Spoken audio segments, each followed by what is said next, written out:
Morning, Mr. Lewis. Good morning, my lord. My lords, I appear with Mr. David Walsh on behalf of the appellant, Technip, and my learned friends, Mr. James Brocklebank, KC, and Mr. Douglas Grant, appear on behalf of the respondent insurer, who we refer to as Medgulf. The appeal arises out of a collision, or an allision, if you like, between an anchor handling tug and an offshore platform, which occurred in August of 2015. The platform was owned by a company, KJO, we use as an acronym, which is itself a joint venture of two other companies, all of whom are principal assureds under the policy with which this appeal is concerned. The collision occurred whilst the vessel, which was chartered by my client's Technip, was returning from a day's work in relation to a project which Technip was providing engineering and design services for to KJO. The platform, however, was not within the project site, but was near it. Now, under the project contract between KJO and Technip, Technip was legally liable for the damage done to the platform, and the judge below, Mr. Justice Jacobs, quantified that liability in the sum of approximately $10.4 million. As I say, Technip and KJO and the joint venture companies were principal assureds under a policy of offshore construction all risks insurance on the Wellcar 2001 form. So, my lords, this is my appeal against a single issue of interpretation, which was adopted by the learned judge below, where we say, with all respect to the learned judge, he was wrong on this particular occasion, albeit right on all many other issues he found in relation to liability. And what I propose to do is introduce the court to the terms of the policy which are more material, then identify my three grounds of appeal and address those, unless my lords wish to take it in any other course. So the policy can be found in the core bundle at tab 13. I should point out that the document at tab 13 is essentially an extract from the policy. There are two sections. Section 1 concerning property damage and Section 2 concerning third-party liability. It's only the Section 2 wording which is at tab 13. There is in the supplementary bundle, if it were thought necessary, a copy of the full policy. But I will be referring to tab 13. And at page 218 of the document, you'll see the identification of the various parties, the insurer, the insured, and the identification of the project. And on page 219, one sees reference to the principal insureds, which includes Technip and the joint venture companies, and then it goes on to say and/or associated and/or subsidiary companies and/or joint venturers and/or co-venturers, as they may now or subsequently exist. And then that class of principal insureds is further expanded by reference to various associated companies. And then there's a second class of insured called other insureds, so obviously not insureds who are principal insureds, who are identified essentially as project managers or contractors, but again, a reasonably wide class. The insurer is identified, as I say, and as is the project. The policy period is on page 220, the next page. Mr. McDonald-Lakers, we Yes. find that wording, don't we, later on in the policy as well? We do, I think. Is it, have we got a page for that? When you say that wording, do you mean the policy period wording, or do you mean the wording of the principal insureds? Principal insured. I think it's 238 of the same bundle. 238. If we just look at 238. Sorry, is it not a 225? 22, my lord. 225? I mean, maybe both. Yes, it's both. So I beg your pardon. There's 225, which sets out the principal insured, and 238 is a declaration which provides further particulars, which includes the principal insured. So, my lord. Can we just? Sorry, I'm a bit behind. Yes, 225 under the scope of insurance. Is that wording where it says insureds, then principal insureds and other insureds identical? I believe so. I don't think there's any material that I'm aware of. Okay, and then we go to the declarations. Yes. Just let me scroll through. 238.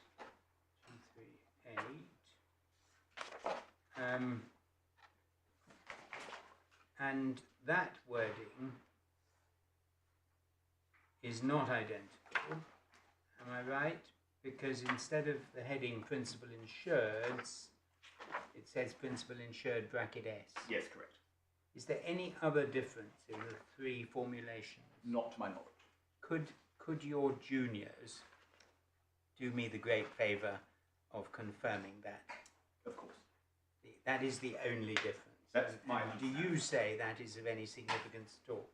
I say it's no significance whether the bracket's there or not, but for reasons I'll come on to. Okay, thank you. So at 220, my lord, we see the policy period, and you can see at the bottom of 220 sections 1 and 2. So physical loss or damage, and that's section 1, and section 2, liability, which is described as third-party legal liability and or contractual liability. And it says also including damage to existing property. Sorry, I may be... You're on page... 220. Headed policy period. Yes, but the bottom half of the page refers to the interest policy limit, and you can see the very, very bottom. Okay. There is a reference to section 1 and section 2, which is section 1 is physical loss and damage, section 2 is legal liability. There are two headings, section 2, liability. Yes, that's true, although I think that's just a superfluous heading. Okay. And so already we seem to be finding that this contract is not very well drafted. Would you accept that? Let me put it. If I was, I wouldn't have drafted it quite this way. Third-party legal liability on page 220. Yes. It's got capital letters. Is it a defined term? No, it's not. There are terms which are defined for the purposes of the insuring clause, which I'll come on to. That phrase itself is not. But I would add, my lord, that it's a reasonably well understood meaning in the context of these sorts of policies. Essentially, it means, of course, the liability insured to a third party. Does it say anything in this policy about capitalised terms, headings, any of that? Well, what we have in terms of the definitions, you can see at page 233, which I'll come back to, and I don't think there's any emphasis given to the capitalisation of terms or how defined terms are to be understood. But you will normally see that the defined terms are in capitals. So when I say capitals, they begin with capital letters as opposed to being entirely capitals. But they're in capitals on 223. Yes. 233. Well, that's true. And then when they're referred to in the text, they're capitalised. Well, let me put it this way. A defined term will normally begin with a capital letter. The mere fact that a term begins with a capital letter does not mean it's a defined term. Brilliant. And one more question while Yes. you're about it. We know we're very much concentrated on endorsement 2. Yes. And we know that endorsement 2 is found also in paragraph 21 of the exclusions, or something similar. Yes, similar.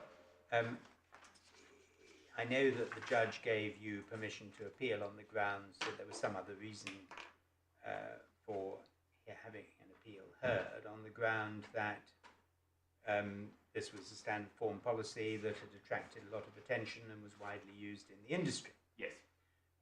Is endorsement 2 is a bespoke endorsement? It's not. It's a standard form.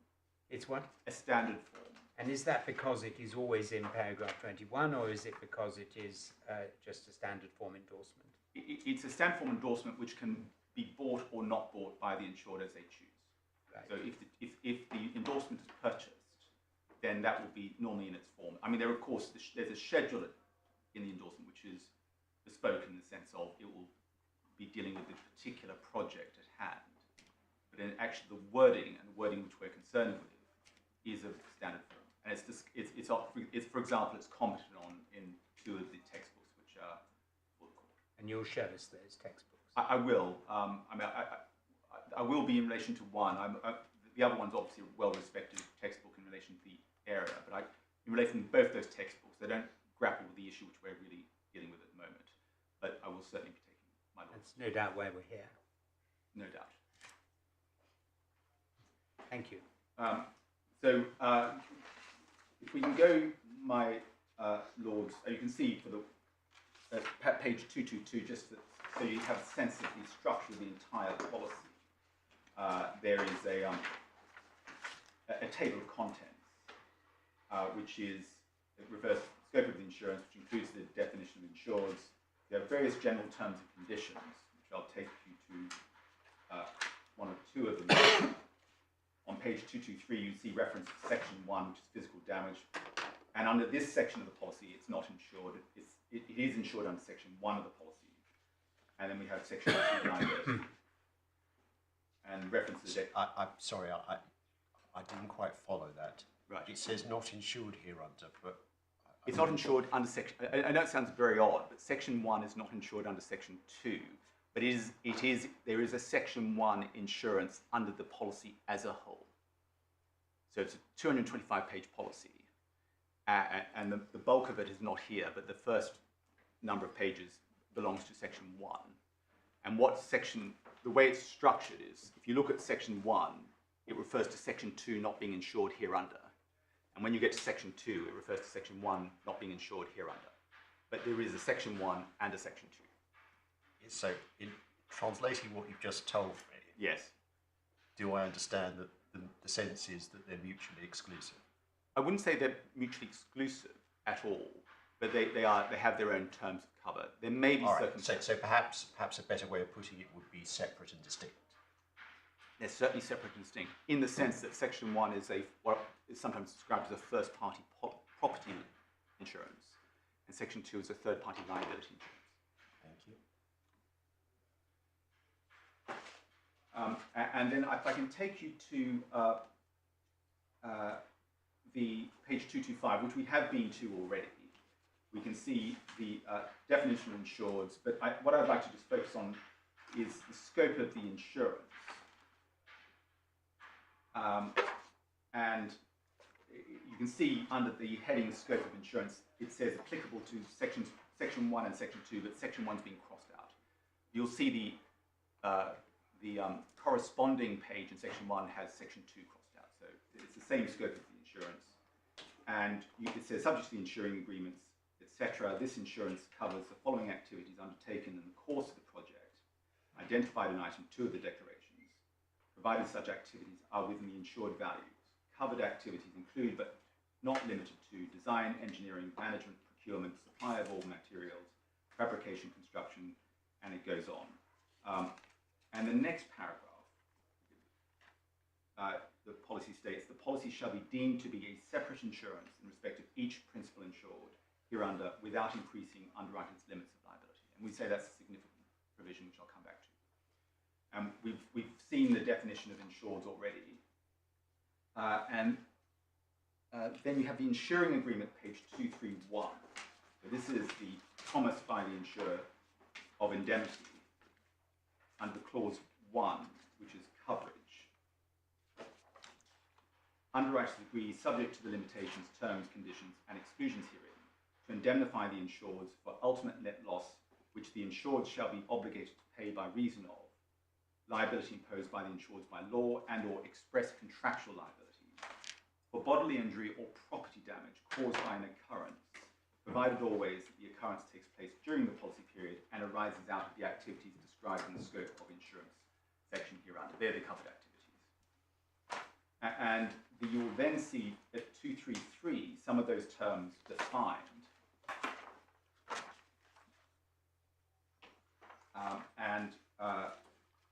I should have pointed out the relevant limit and deductible are defined by reference to what's called the ultimate net loss. And page 233, you can see the reference to ultimate net loss at item 7. And that refers to damages. Damages is defined in item 3. Item 4 defines express contractual liability. Item 5 defines occurrence. And then item 6 defines property damage, meaning physical loss of or direct damage to or destruction of tangible property, including the loss of use. That just explains the scope of the insuring clause. But I wouldn't say it's a central relevance to the case, but it's certainly of relevance. And then we have at page 232 on the previous page, as part of the terms and conditions, what's described as a cross liabilities clause. And that's clause 4. And that provides, in the event of one insured incurring liability to any other of the insureds, this policy shall cover the insured against whom the claim is or may be made in the same manner as if separate policies have been issued to each insured. However, the inclusion of more than one insured hereunder shall not operate to increase the limit of liability. In no case shall this policy provide coverage for any physical loss or physical damage to or defects discovered in the property insured, because that's covered under Section 1. And then coverage in respect of the other insurers does not apply to actual or alleged liability to other contractors and vendors and suppliers for consequential loss of profit, or business interruption. But we say the first paragraph of this provision, again, is a significant clause for reasons I'll come to. And then at page 234, you see the exclusions, of which there are a number. My Lord the Master of the Rolls referred to exclusion 21, which is at page 236.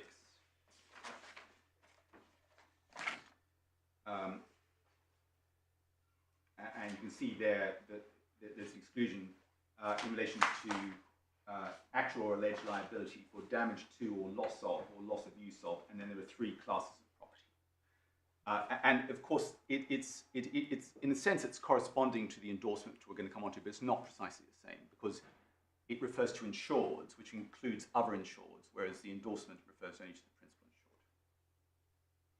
insured. And then, of course, we have the endorsement, which is the focus of this appeal, at page 241. But the judge said that he wasn't dealing with the interpretation of 21, No. because it had been agreed by the parties that either you were covered by the endorsement or you weren't. Correct. And that's remains the same now. In other words, the insurers weren't relying on clause 21 as a ground of defence. And so 241, we have the endorsement. Described as the existing property endorsement. It begins, cover for damage to existing property is subject to the following existing property contractual exclusion and buyback. And the exclusions then described as follows: the coverage provided under Section 2 of this policy shall not apply to any claim for damage to or loss of use of any property for which the principal insured. And we have 3 limbs. Limb 1 is described. Just before you go on, of course, my understanding from the judgment is that it's common ground that the word "for" must be mentally excised, because it's meaningless in context. I would put it grammatically clumsy, if I could put it that way, because it's relevant. Well, it's more than grammatically clumsy, isn't it? It doesn't make sense. Well, it doesn't. It makes a lot more sense if you just mentally cross it out. Well, I sort of agree with that, my lord. The problem with it is this: that it doesn't make sense in context of 1 and 2, but it does make sense in the context of 3. Well, that's why you can't read the rubric directly onto any of the 3 limbs. You've got to do some manipulation of the rubric to make it work for each of the 3 limbs. I would say this. For limbs 1 and 2, you don't need the 4. In fact, That's it's confusing. Correct. And for limb 3, you don't need. You do need. You do need it. But my case is this. I describe it as grammatically clumsy with respect to the draft person. My submission is that the sense of it is undiminished by the poor grammar. What is clear here, we say, is clear is the intention of the scope of the exclusion, and the word "for" is not critical in determining that scope. The word "principal insured" or assured, and I should make it clear, the word "principal assured" is being treated to be interchangeable with "principal insured," so there's no magic in the difference between those words. The word "for" is grammatically correct for limb 3, but not grammatically correct for limb 1 or 2. But I don't think that impacts the scope scope And of cover. this rubric you've told us is a standard exclusion. This, what you see on the page, always have this clumsy grammar and difference in definitions. I'll be correct if I'm wrong, but my understanding that's correct. And There so, are- can you help me on this? Yes. My understanding is that the inconsistency in language, principle assured rather than insured, that's not unique to this endorsement. We find that problem elsewhere in the policy, is that right? Yeah, there's no meaningful difference between assured and insured. To be sure, but the point I'm asking about is that the draftsperson is not consistent in their use of language, Correct. even with regard to defined terms. Correct. And that's a problem we find both generally within the policy and specifically within this particular exclusion. Well, I mean, the truth is that there are defined terms, and the judge, looked at and considered and interpreted the defined terms in dealing with other issues which are not subject to appeal. So we can't. I'm not suggesting that the defined terms should be discarded. They are clearly of relevance because they indicate what the party's intentions are in using particular terms. But as far as the distinction between insureds and assureds is concerned, It doesn't matter. I'm not Doesn't suggesting it matters I know that. to the resolution of the Yes. dispute. But what I'm exploring is the fact that, as it seems to me at the moment, we are trying to interpret a contract which is both badly drafted as a generality and badly drafted so far as the specific wording with which we are concerned. It And is, Would but- you dispute either of those propositions? it's badly drafted. I don't think it's badly drafted for the purpose of determining the issues, because if one forgetting about the word insureds, assureds, which I don't think makes a difference, when it comes to the word for, I understand fully why the draftsperson put that word in, and then because it does correlate to limb 3, and for whatever reason the draftsperson didn't make allowances when 1 and 2 were included. But I understand what the draftsman's getting at. So I don't think it disables this court or me in making my submissions to say what this provision actually means or should mean. It's a clumsy use of grammar, it's a clumsy word, but I don't think it diminishes the meaning of the wording. Thank you. And so, but there, as I say, there are 3 limbs, and the first limb refers to it says, for which the principal assured owns that is not otherwise provided for in this policy. So I beg your pardon, it should say loss of or damage to or loss of use of any property. Put 4 in square brackets, if you like, which the principal insured owns that is not otherwise provided for in this policy. 2 has use of, custody, physical control, access, right of way, or an easement to by operation of a contract or agreement. Or 3 is liable or claimed to be liable by operation of any indemnification, hold harmless, or similar provision contained within or any contract or agreement. All other insuring agreements, terms, conditions, definitions, exclusions, etc. remain unchanged. But then there's a buyback. And the buyback provides, notwithstanding the existing property contractual exclusion above, shall not apply to any claim for physical loss of and or physical damage to existing property as per the schedule of existing property below, and extends to it anything reasonably ancillary thereto. All other insuring agreements remain unchanged. And then you have the schedule, which sets out a list of items of property, which I think is all KJ owned property. So none of this is Technip owned property, it's all KJ owned. It doesn't include the platform. I beg my Does not include the platform that was damaged. The platform which was damaged by reason of the collision is not included in the schedule. And that's common ground, and always has been. So that's the policy. I have the learned judge decided, and this is a paragraph 153 of his judgment.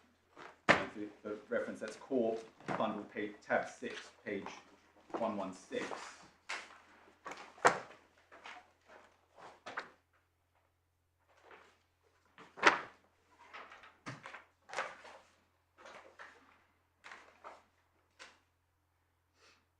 In light of this contractual scheme, the judge says, I consider the reasonable person with all the background knowledge which would reasonably have been available to the parties when they entered into the contract would have understood the language of the policy to mean simply as follows. if damage was caused to the existing property owned by any principal insured, then the only property where there was coverage was that identified in the schedule of existing property in the endorsement. If therefore the property was identified, there was coverage for that property. If it was not identified, then the exclusion operated. And then the learned judge below then considers a number of arguments which I presented, which he dismissed, and concludes therefore the exclusion bites. And the exclusion bites because, on the judge's reasoning, the property in question, the platform, was owned by KJO, and therefore KJO was one of the any principal insureds. But of course, my case is that principal insured does not mean any principal insured. It means the particular principal insured who's claiming an indemnity under the policy. And Technip was not the owner of that platform. So there are three grounds which I've relied upon in order to admit that the judge erred in his interpretation. The first is really focusing, and they're all interrelated but independent, I guess, but the first relates to language. The second relates to the composite nature of the policy. And the third essentially disagrees with the judge's assessment as to the commercial rationale which he relied upon to support his construction. So I'm going to take those in turn, if I may. As far do you agree that the wording admits of more than one meaning? Well, my first case is it's not ambiguous.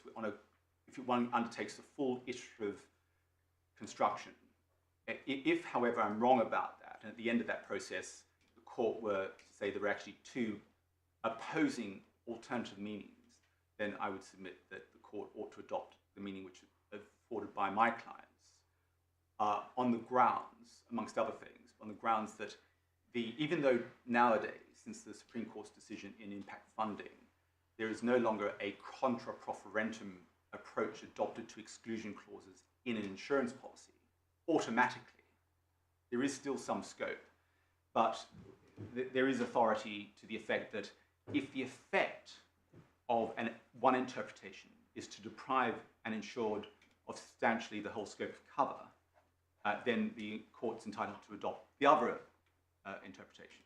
Now, my learned friend, I think, takes the point, well, this is not that case, and it's true. It doesn't deprive the entirety of cover. The judge's interpretation doesn't deprive my clients of the entirety of cover under Section 2.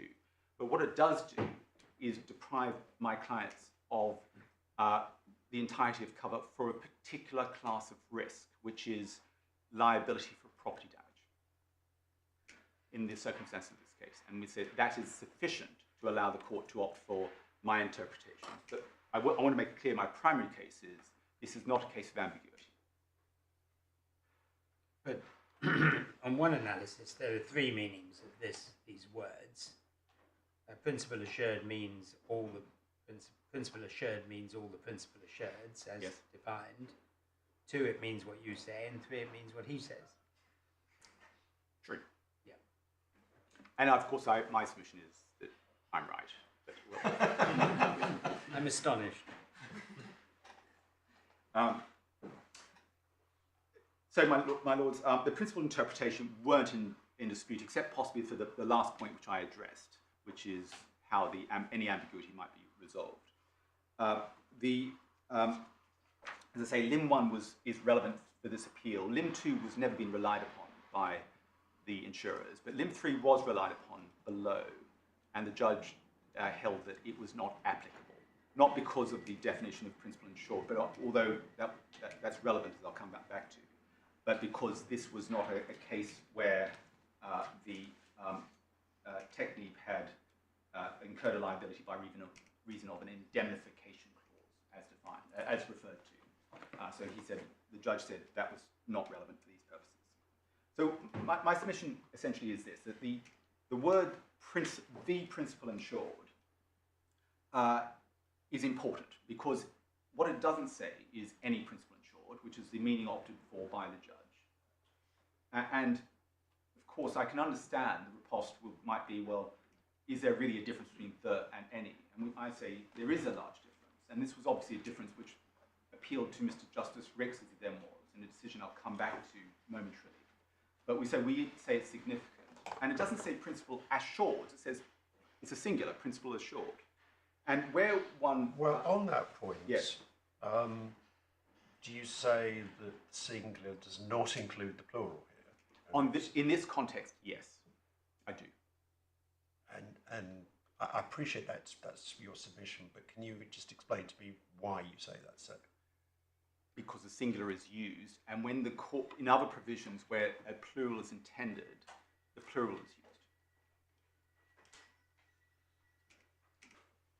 Okay. And I'll come. There is a contrary intention, you say, which would displace the statutory presumption. In this particular context, yes. But even though I was wrong about that, my lord, and even if it would include the plural, you might have two principal assureds who are co-owners of the same property. So in that situation, they would be both relevant, but only if there's a further element satisfied, and this is what I'm going to come on to now. I mean, just to make good the point which my Lord Justice Arnold referred to, if one looks at the waiver of subrogation clause at 226,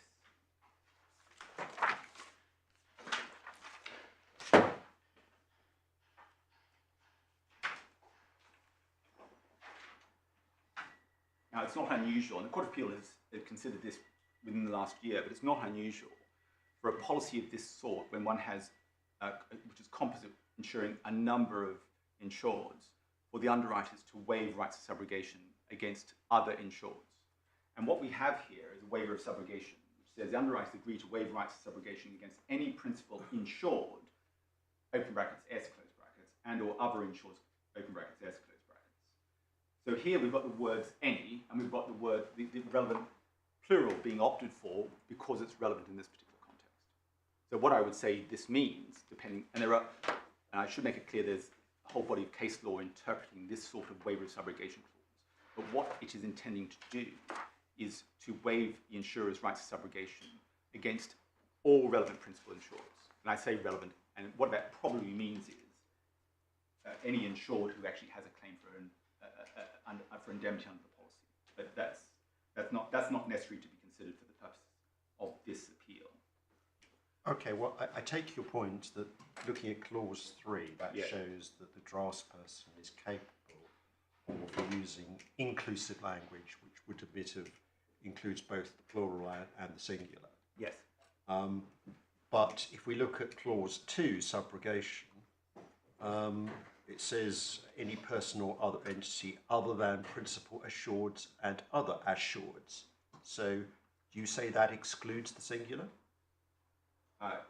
No, because again, one notices the interchangeability of the word assured and insured, but what this is referring to is the subrogation of insurers, underwriters, to the rights which the insured who has been indemnified under the policy.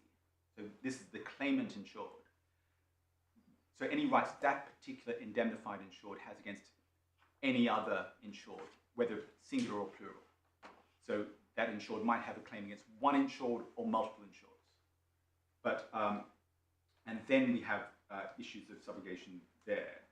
But that obviously has to be reconciled with paragraph 3 as well. But I'm just focusing on this for the use of the terms insured or assured, any, the, plural, singular.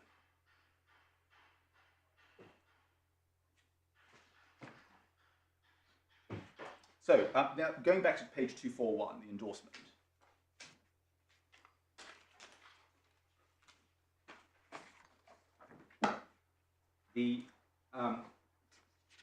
One will note this, that there is only one reference to an insured in the entirety of this document. That's the principal insured, which we see in the prefatory clause under the exclusion.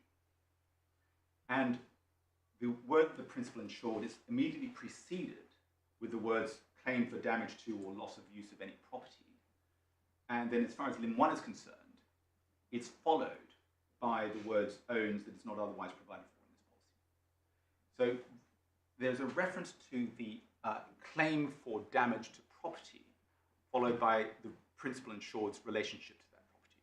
And we say that the only real sense which can be made of that is that the principal insured, who is itself the subject of that third-party claim is the insured who is the owner of the property. It can't refer to any because the claim is only being made against one principal insured on the facts of this case. It happens to be a claim by another principal insured, but there's no exclusion in relation to that. So there is a clear connection, I would submit, to the location of the word principal insured between the reference to property which is damaged and the requirement of ownership.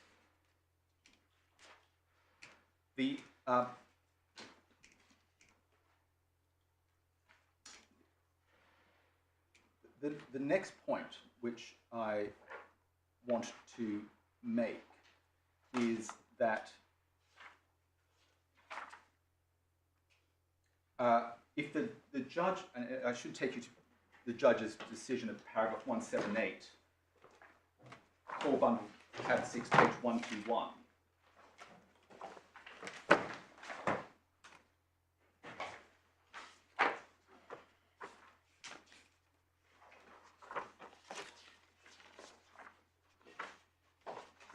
At the bottom of the page, the judge refers to my submission that the principal insured in the context of limb 3 must mean the principal insured which has the liability for the claim or is alleged to have such liability.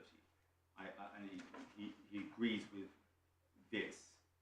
Now, before I proceed, I should make clear the point I was making was, well, if the principal insured has a particular meaning, because it's used in the preface to the 3 exclusions, it must be a stable meaning and must be the same meaning. So if the judge accepts, as he must do, that limb 3 is concerned with only Technip, couldn't be any other principal insured, then it must be the same meaning of principal insured for the purposes of limb 1 and limb 2. Because on the judge's interpretation, what the judge essentially said was, as far as limb 1 is concerned, the word principal insured can refer to Technip, KJO, or any other principal insured. As far as limb 3 is concerned, the word principal insured means only Technip. And we say that that can't be right. If the word principal insured is used in this particular context, given its location within the exclusions, it must have the same meaning, which is Technip alone. Well, there's a case called Oxfordshire Borough Council versus Oxfordshire somebody else, Right.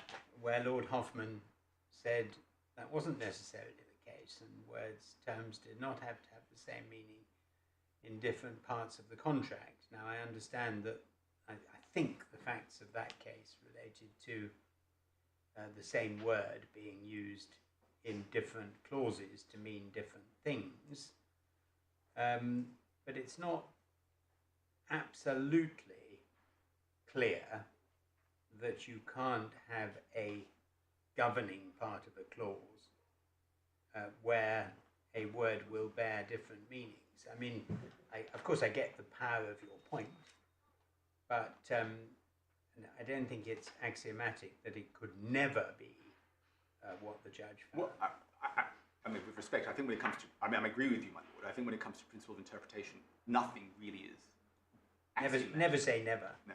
Well, that's true. But what I would say is this case is significant because it's not just the use of the same term in 2 different provisions in the same contract. It's use of a single term doing double duty.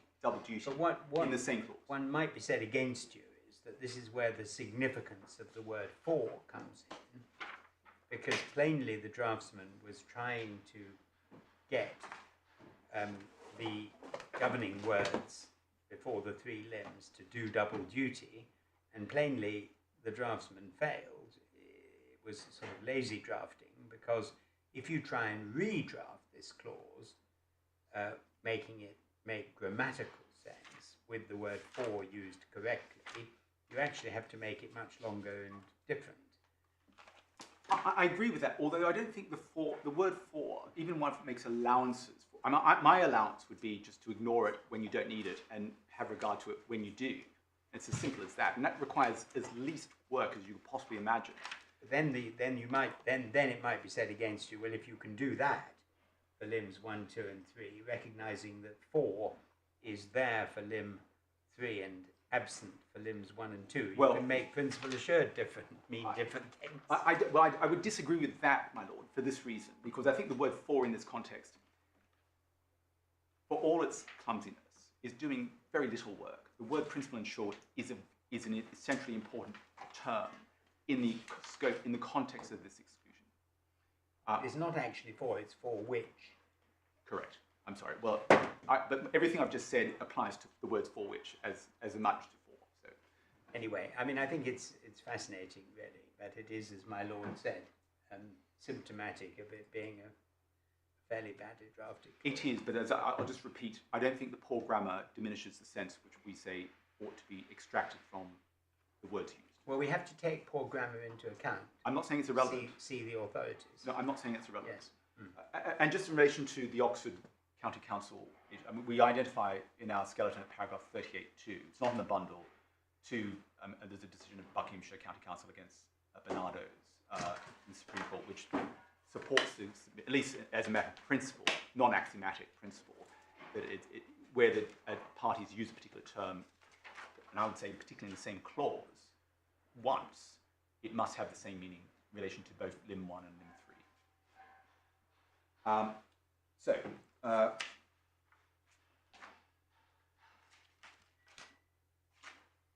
Now, just in this context, the judge referred to the fact that the notion of principal insured actually embraces a large number of entities. And we certainly agree with that. One can see from the definition, it's not just the principal contractors, Technip, and the joint venture companies and joint venture itself, but also other associated companies and the like.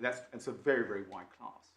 But we say that is a significant factor, not for the judge, the reason judge relied on, but because the more expansive the class of principal insureds, the greater the scope of the exclusion. And we say that's something to be guarded against. If the intention is to have a very wide-ranging exclusion, particularly one which deprives the insured, at least my client, of substantially whole cover for liability for property damage, that is a significant factor which must be taken into account.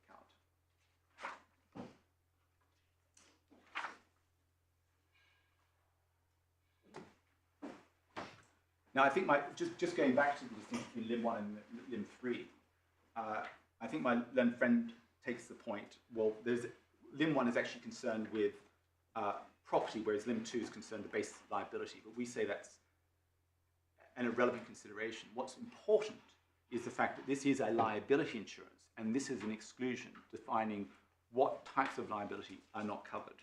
So we don't say that is relevant. Now, the construction I've adopted, and I am submitting before your lordships, is one which is, we say, consistent with the authorities. Now, the authorities are obviously not concerned with this provision, but they are concerned with composite policies. And they are swimming they all swim in the same direction. The tide is going one way.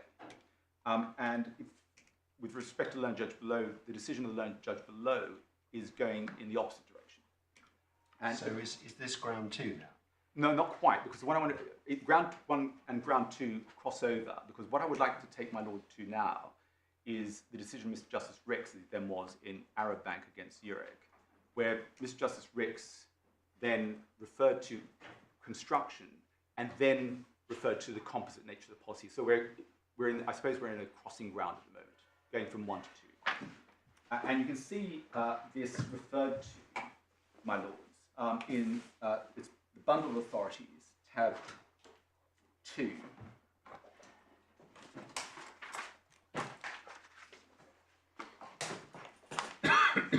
Page 55.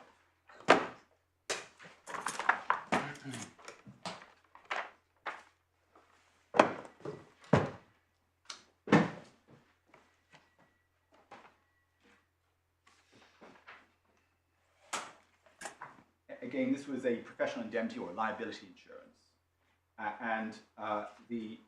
It may not matter, but for many of the authorities, we don't have the head note on which this is one. At all, really? 55. I have It's it. been misfired. Oh, sorry, it's been misfired. Sorry, I'm sure it's my fault. So page 55, and the insured firm was insured as were the relevant directors or partners, and there was judgment against the firm. And what had happened was one of the directors or partners was guilty of fraud, whereas the others were entirely innocent. And you can see there is an indemnification provision on the head note, referred to in the head note, on the left-hand column, providing for professional indemnity cover, so legal liability. And you can see the definition of insured, identifying the firms named as the insured, those persons named as director, provided such definition of the term insured shall not be construed to mean that the company shall indemnify any person knowingly committing, making, or condoning any dishonest, fraudulent, or malicious act or omission. And then at the top of the next column, you'll see two general conditions. One is the fraud general condition, which is if any claim under this certificate of insurance shall be in any respect fraudulent, or if any fraudulent means or devices are used by the insured to obtain any benefit under this certificate of insurance, all benefit thereunder shall be forfeited. And there's an innocent non-disclosure provision as well, which restricts the company's, the insurer's right to avoid, in the case of a non-disclosure or a misrepresentation, unless there's been established fraudulent conduct or an intention to deceive. And Mr. Justice Rex at page 272, sorry, of the report, page 65 of the bundle,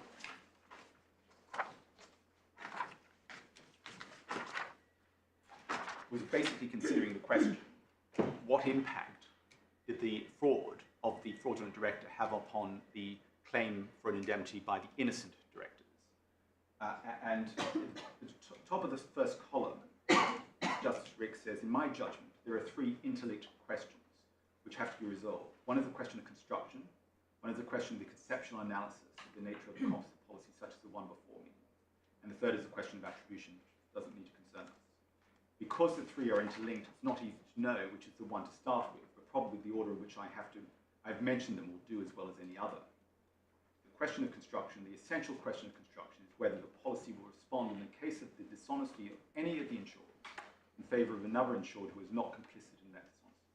The answer to that question is perhaps common ground, but I will in any event state that in my judgment, the policy not only does respond in such a case, but has been specifically designed so to do.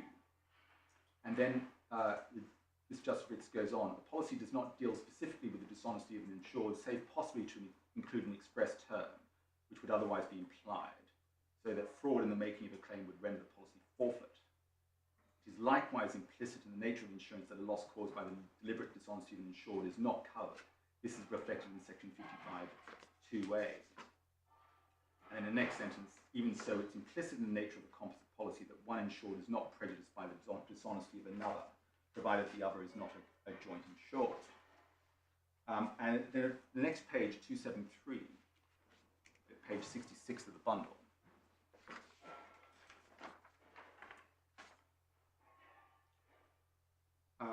in the context of construction, as Justice Rick says, there are, however, two further provisions of the policy which I have not so far mentioned, where it may be said that questions perhaps remain owing to the failure of the clause's language to be sufficiently specific.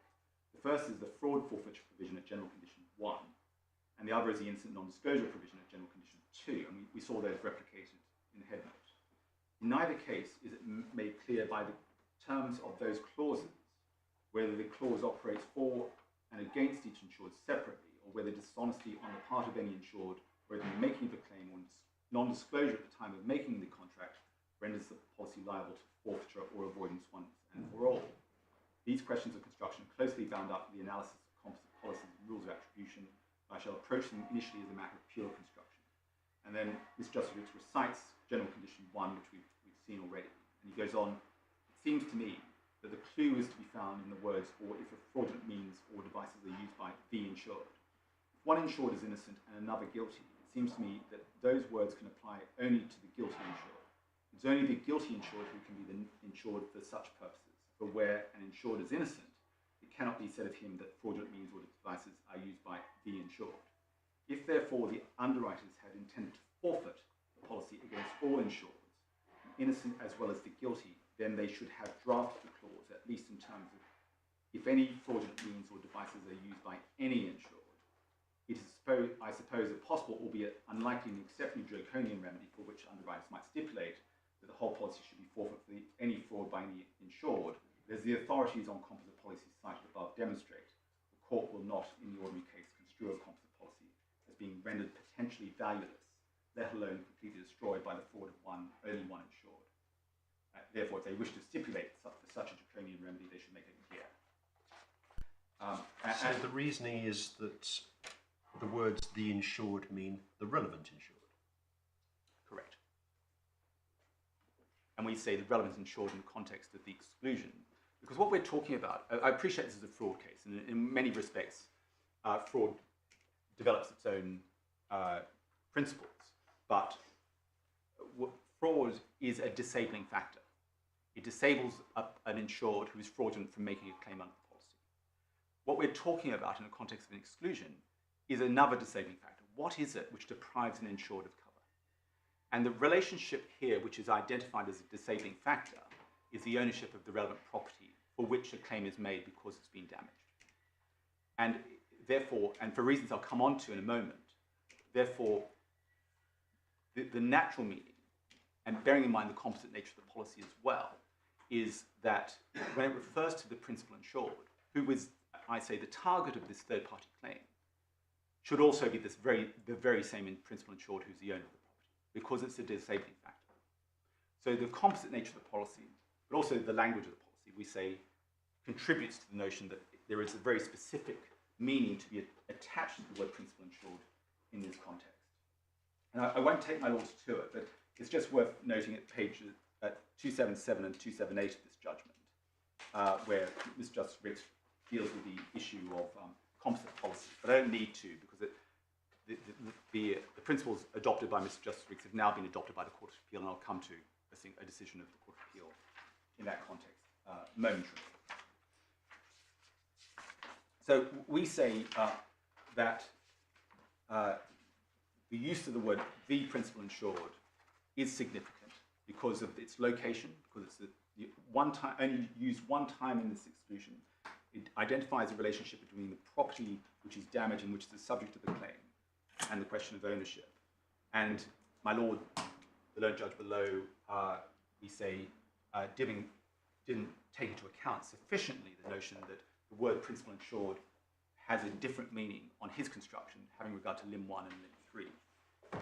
There's another point I'd like to make, and there are other points which, I mean, they're the important points, but I have other points in my armory as well, which I'd like to deploy.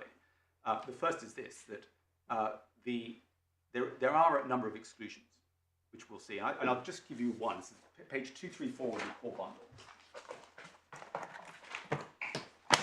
So tab 13.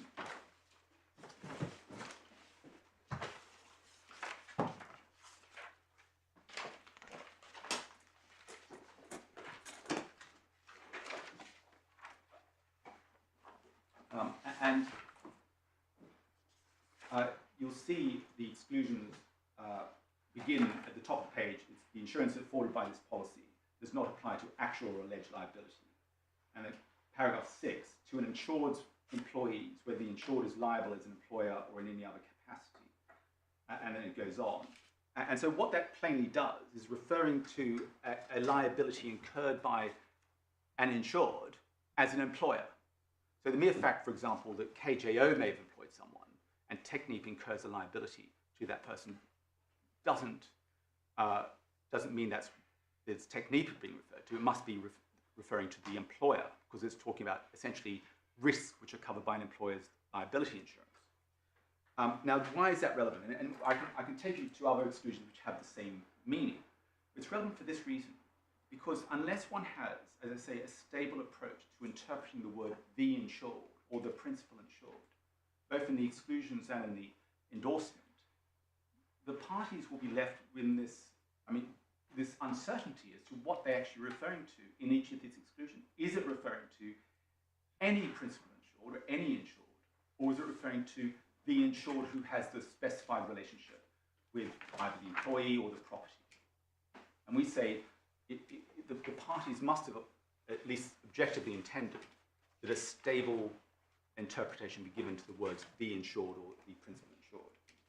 And I can take you to another example. There's a requirement at page 232, so just 2 pages earlier, where the relevant insured must give notification of a occurrence or a circumstance to the underwriters. And the requirement to notify a circumstance refers to the situation where the insureds, and the word S, the plurals in brackets, first became aware of the occurrence.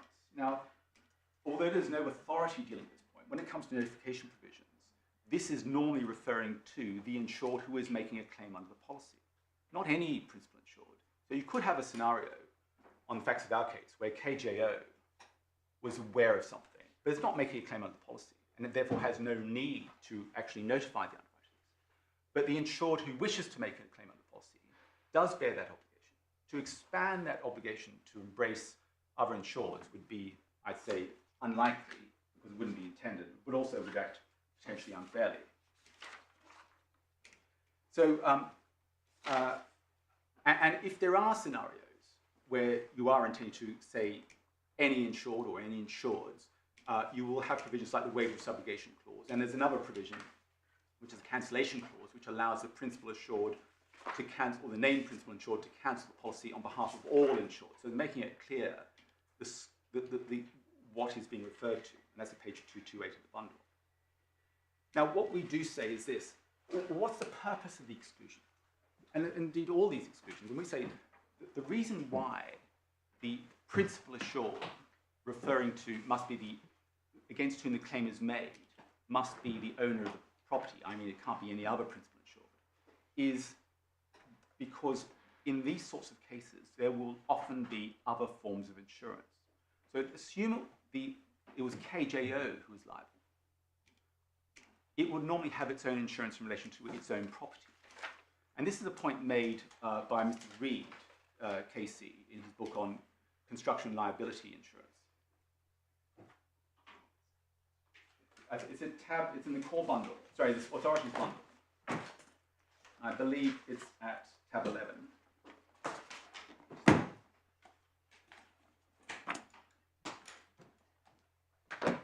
I think it's 410, but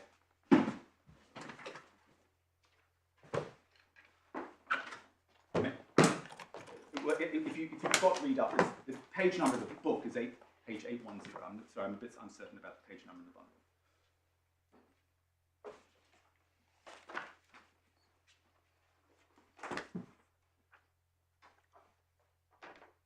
So you can see at the bottom of the page, paragraph 25.206, it refers to section 2 exclusions. And Mr. Reed says the coverage provided under the coverage clause is broadly stated against all risks of legal liability, injury, death, or loss of or damage to material property. The wide cover thus provided is significantly cut down by a list of exclusions. Sorry, where are you reading? So if you've got Reed's book up, it's page 810 of his book, which you can see at the bottom of the page. 810? Yes. Section 2 exclusions. Correct. Thank you. And I've just gone to page 811. Yeah. And you can see, for example, at paragraph 2, there's reference to employees. So, my lords will remember, I've just taken you to exclusion 6, which refers to the insured's liability in respect of employees. And there's a discussion by, more of a description of the exclusion by Mr. Reed. But in the last sentence of paragraph 2, he says, by these somewhat overlapping provisions, section 2 excludes risks to the assured's personnel, so it's referring to the assured's own employees, normally covered by employer's liability insurance in particular. So there's often insurance cover for these particular risks. And then if we come to the next page, item 11, this correlates to exclusion 21, which is sort of an analogue to the endorsement. And you can see what Mr. Reed says there refers to the scope of the exclusion for damage to loss of or loss of use of property owned or occupied by or rented or leased to, etc., the insured. Sorry, which number is 11. 11? Sorry. Thank you. And then on the next page. Yes, but he goes on to say, however, coverage against liability in relation to the assured's own existing property can be subject to a buyback. Correct. So, I mean, yes, of course, there may be other insurances, but people aren't necessarily relying upon their other policies because otherwise they wouldn't buy back.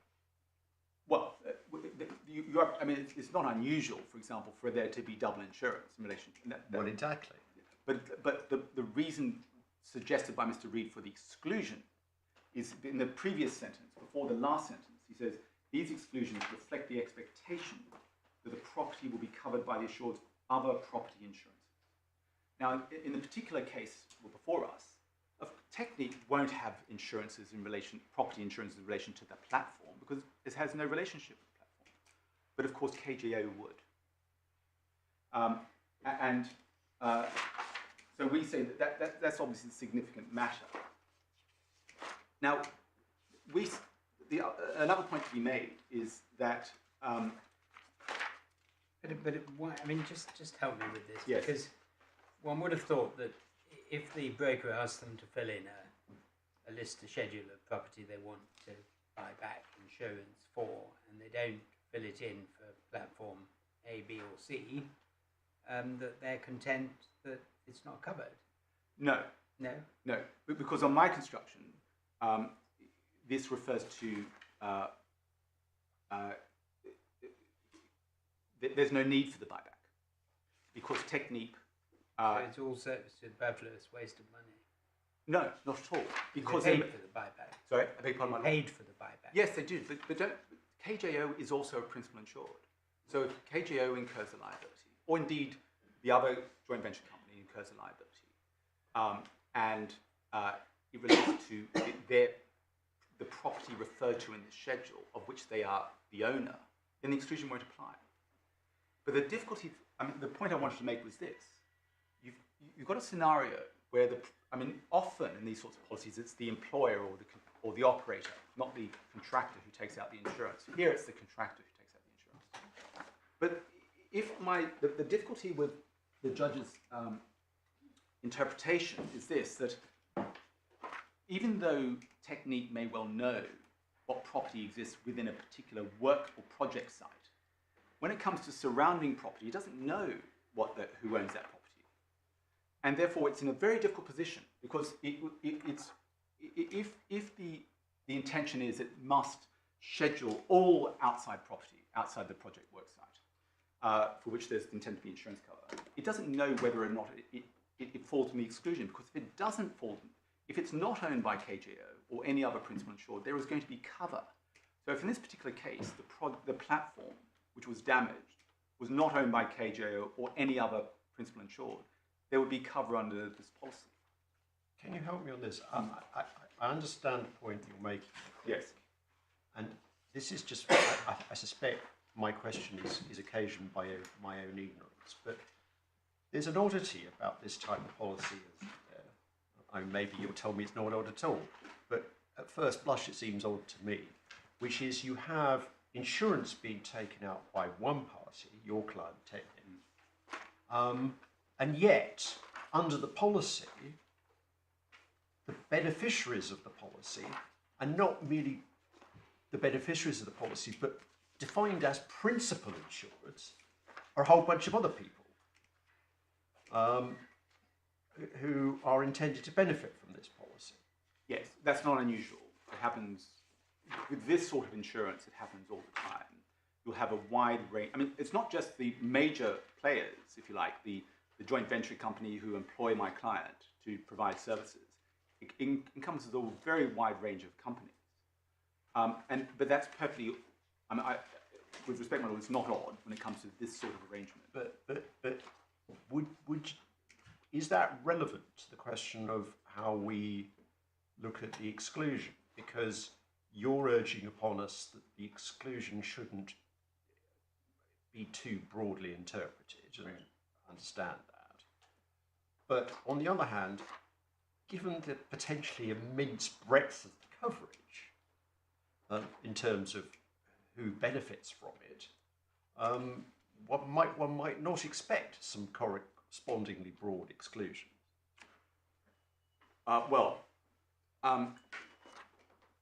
can't speak to what the parties actually expected, obviously, but when it comes to these sorts of insurances, it's described as an all risks insurance.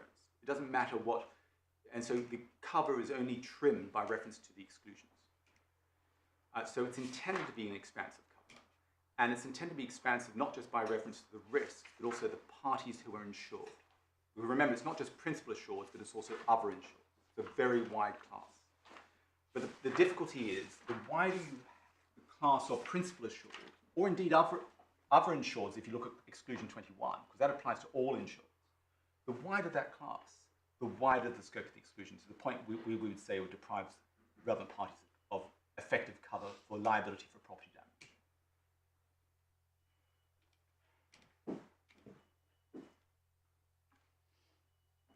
Thank you. And the point I was going to make was that, as I say, if this platform hadn't been owned by KGO, but by someone else, not a principal insured, then the exclusion wouldn't have bitten, and therefore there would have been cover.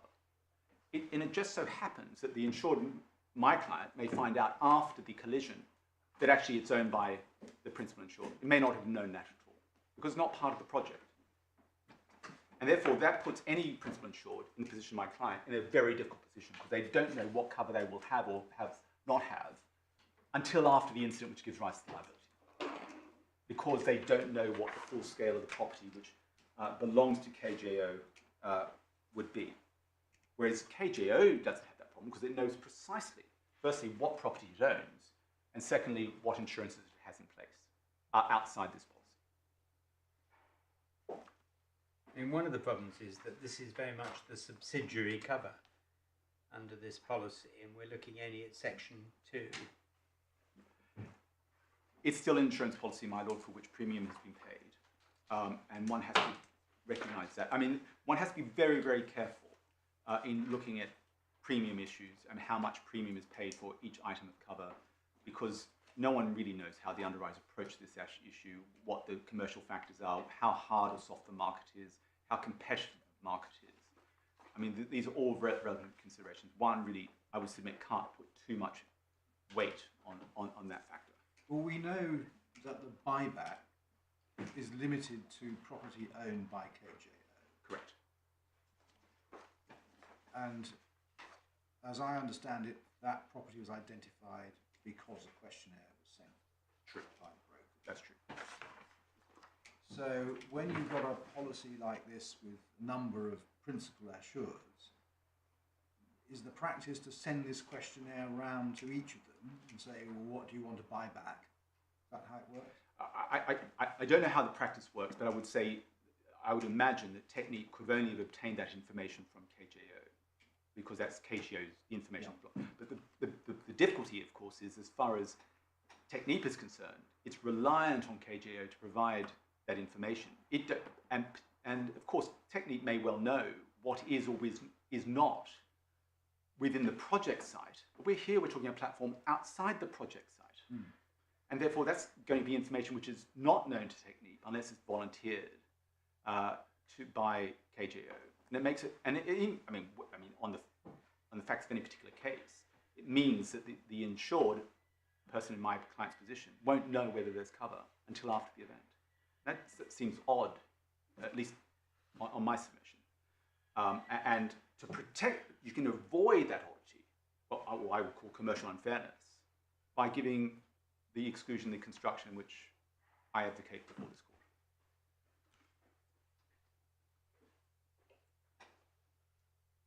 Yeah, and this issue actually becomes worse when one considers, for example, that the definition of principal insured includes, to use the language of the,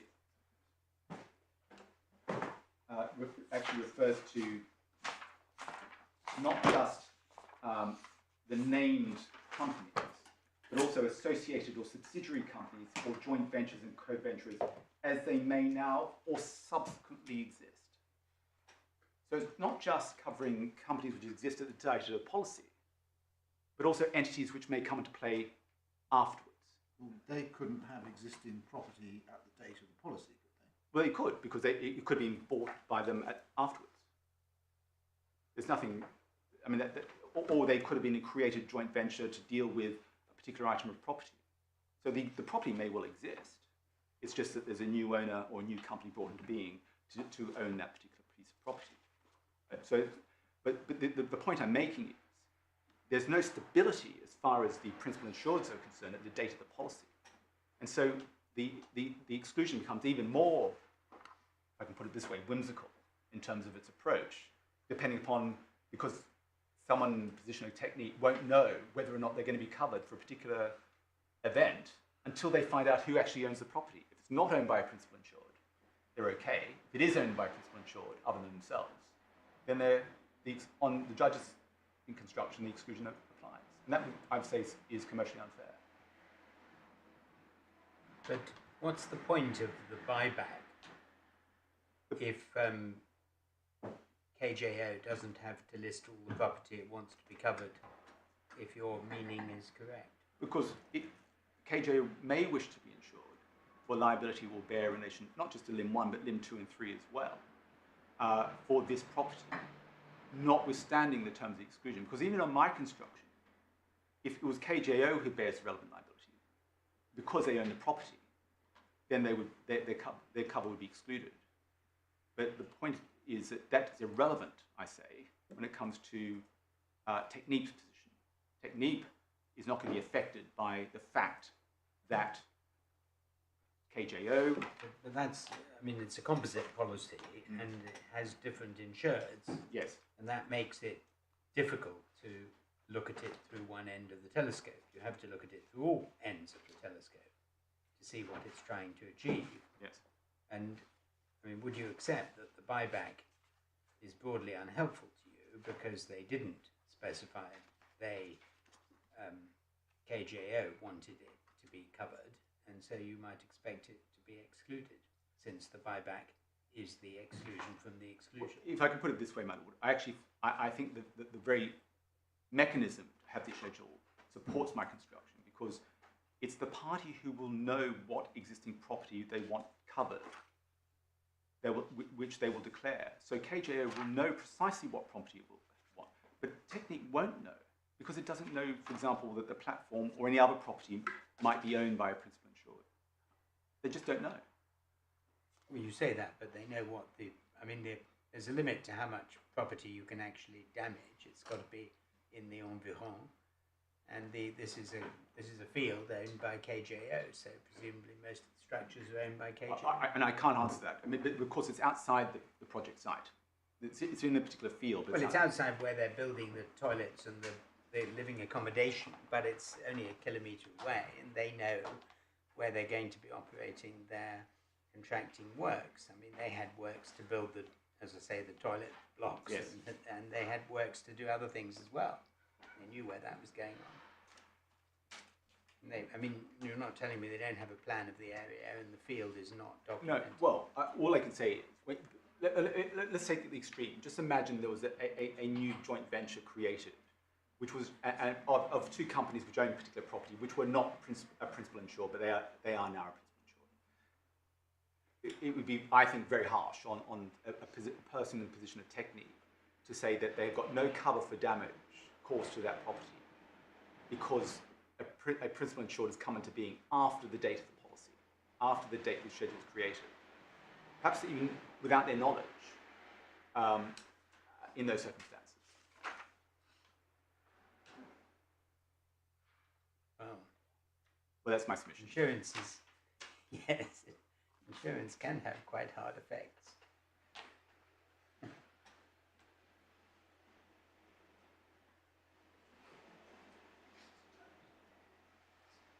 Yes, yes, I mean, of course, the only requirement is that the cover is for in relation to activities which arise out of a project, and that may take place outside the project site. Or even out. In this particular case, of course, the platform was outside the project site. There may be some distance. And of course, the position becomes further complicated when one bears in mind that the ownership structures of these items of property can be very complex, and there's a large amount of property within these projects.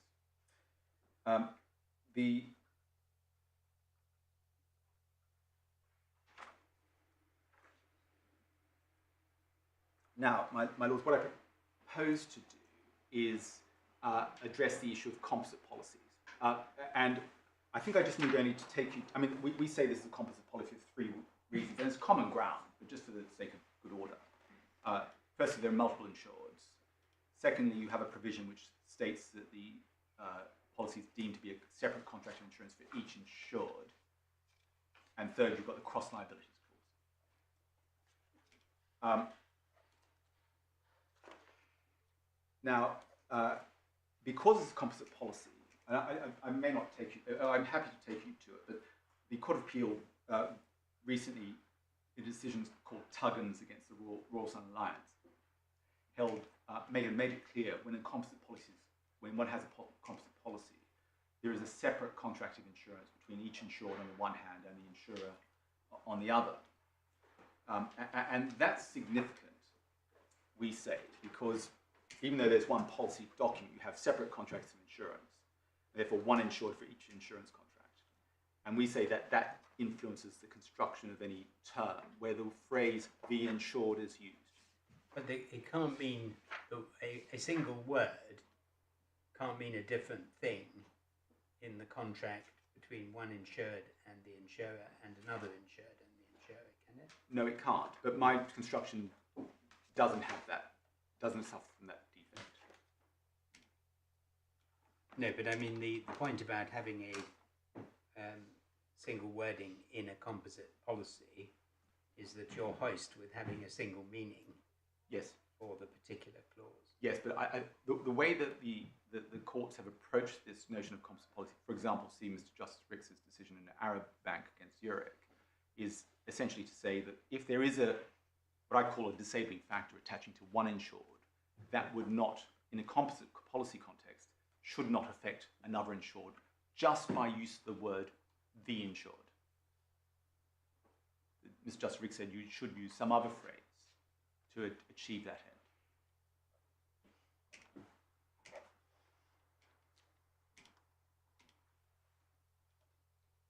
And in the Court of Appeal's decision in Tuggins against RSA, which is referred to at the authorities bundle at tab 8, there was a discussion about how the composite nature of the policy, I can take you to it if it helps, but there the discussion was how the composite nature of the policy affected the scope of cover for each insured, in particular in relation to the solicitor's indemnity and professional indemnity policy.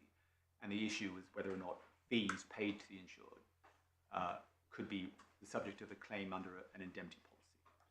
And the Court of Appeal made a number of comments about the scope of cover, i.e. the construction of the clause, by reference to the composite nature of the policy.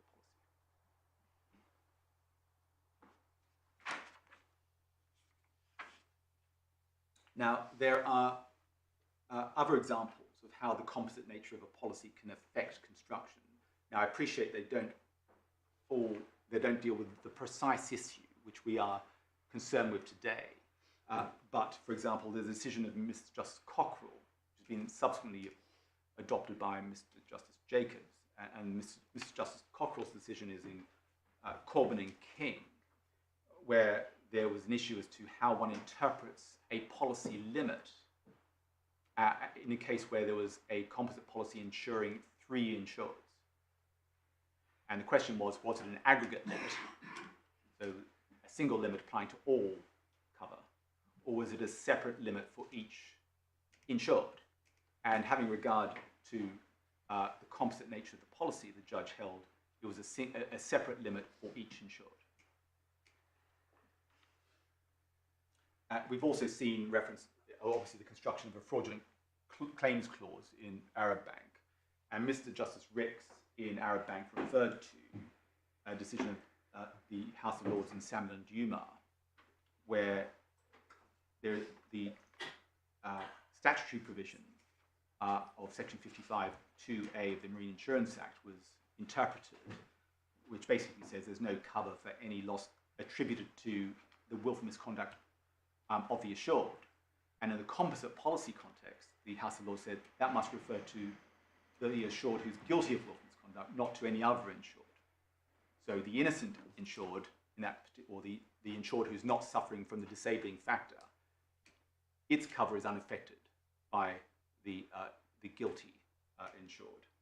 And then we have an Australian case, which was referred to, but distinguished by the judge on the grounds that it involved a different wording. And I might just take you to that, if I may, which is the decision of the New South Wales Court of Appeal in Alston and Liberty, which you can see in the authority fund, tab 3, at page 83. Page 83. Sorry, it's not, I beg your pardon, it's the Federal Court of Australia, not the New South Wales. So it's a single judge of the Federal Court of Australia, which is the equivalent of the High Court here, not the Court of Appeal. And there, in this particular case, you can see from, if I could just ask you to read, my lords, paragraphs 1 to 5, and just get a flavour of what the issue is. Sorry, which page? It's page this is 83 to 84. 80, yeah, okay. Paragraphs 1 to 5.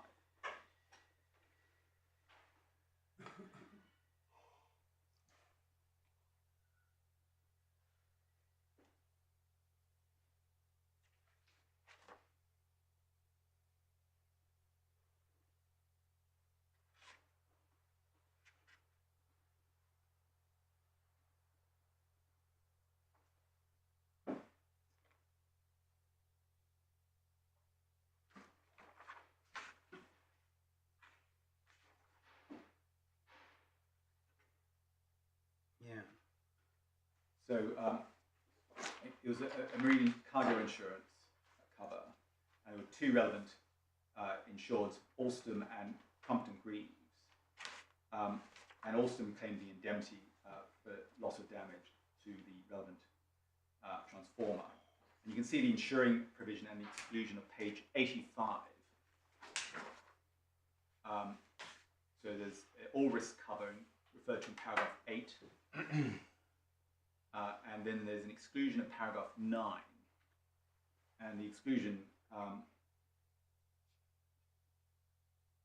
beg your pardon, there's an exclusion in paragraph 8, which refers to, there's no cover under the insurance for loss, damage, or expense caused by insufficiency or unsuitability of packing or preparation of the subject matter insured, or inherent vice. And in paragraph 9, there is an unsuitability of packaging provision, which provides any packaging or preparation of the interest insured is deemed to be sufficiently packed and prepared if it is in accordance with the usual custom and trade or the assured's custom. And secondly, any insufficiency or unsuitability of packing or external preparation has not arisen through fault of or with the knowledge and consent of the insured. And particularly in this case, the issue was the Crumpton Greaves knowledge, not Alstom's knowledge, and whether Alstom's cover is affected by that. And this was then picked up at page 116.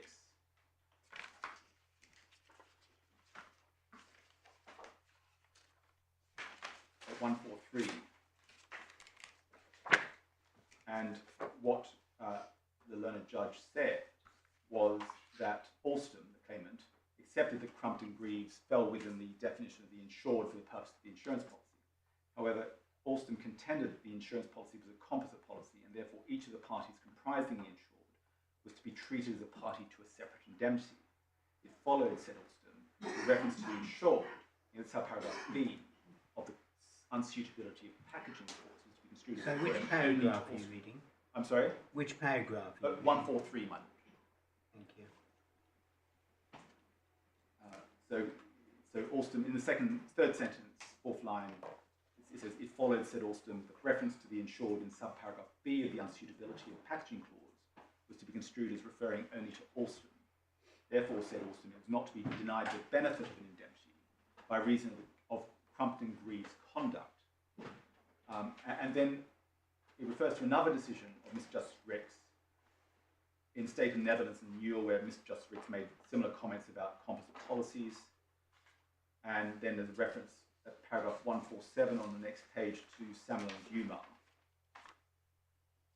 And the holding I referred to earlier, you can see in the quote in the last 3 lines of Viscount Cave, where it said, in such a case, the assured referred to in section 55.2 is a particular insured to whom it's sought to make the insurer liable. So that's the way the House of Lords interpreted that statutory provision. And then there are other references to other authorities which deal with this. Then the learned judge picks it up essentially at 154 on page 119.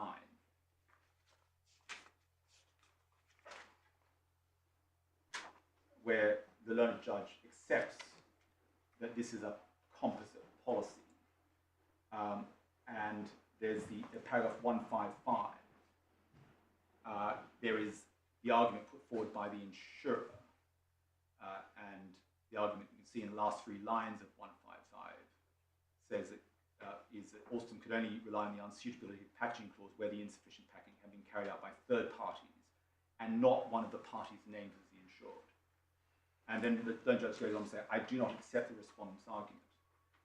At common law, the insurers would not be disadvantaged by indemnifying one of the insurers to a composite policy in respect of the damage caused to the cargo by the negligent conduct of another of the insurers in packing the cargo. And then at the end, 159, the learned judge adopts Alstom's construction. So here, the court was influenced by the composite nature of the policy to interpret the word the insured in an exclusion to refer to not referring to the claimant insured, but to another insured which had the relevant knowledge. And therefore, there was cover and the exclusion didn't apply.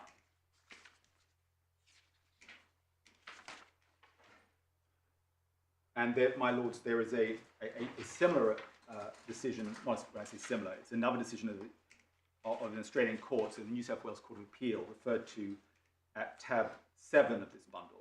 And I don't need to refer to it. It's called Malamit, where again, in different contexts, but the court was construing an insuring provision in a liability policy, having regard to the composite nature of the policy, in particular paragraph 17 of that. So we say, my lord, that putting aside just the language, which we say supports our construction, Technip can also rely on the composite nature to reinforce that construction.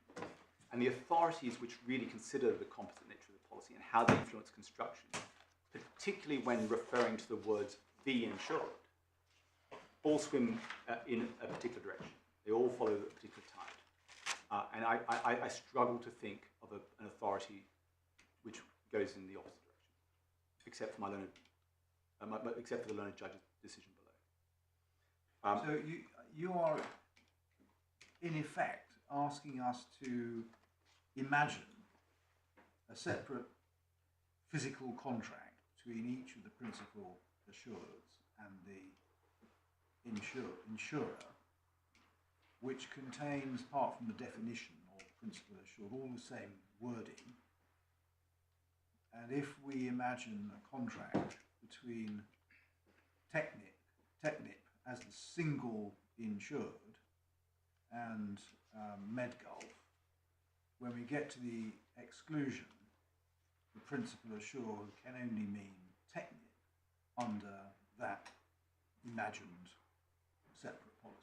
Correct, because I say they are the persons seeking an indemnity under the policy for this purpose.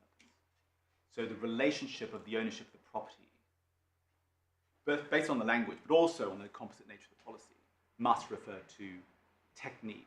So if any other principal insured happen to own the property, that is not a disabling factor. And in this imagined policy, the particular items of property which are the subject of the buyback would not be there. Is that right? Well, they'll be irrelevant for this purpose. Yes. And of course, there would be no buyback in that policy because Technip has not specified any buyback But also, on the facts of this case, there would be no need for a buyback on my construction. Well, because Technip doesn't own any property in the area. But also is not, and therefore not caught by the exclusion. But I mean, Technip might use its own vessel instead of a chartered vessel, and might want to buy back Of course. cover in respect to. That's absolutely right. That's But it didn't. in this case, it didn't. Sorry about the noise. I'll struggle on, my lord. It's not bothering me at all. No, Only it's sometimes you can hear me, of course.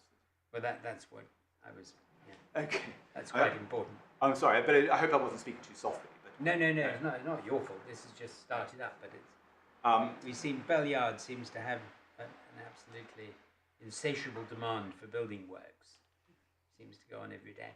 Anyway, I mean that's the point really. You say we have to, as my lord has put to you, we have to imagine an entirely separate contract, and it's not giving a different meaning to the word in each of those separate contracts, but it is looking at the terms on the basis of a freestanding relationship. Exactly. And that's the composite point. it is, although I don't want it to be thought that this is my only point, because I'm relying on the language. No, but it's supported by your words, the principle assured. Yeah.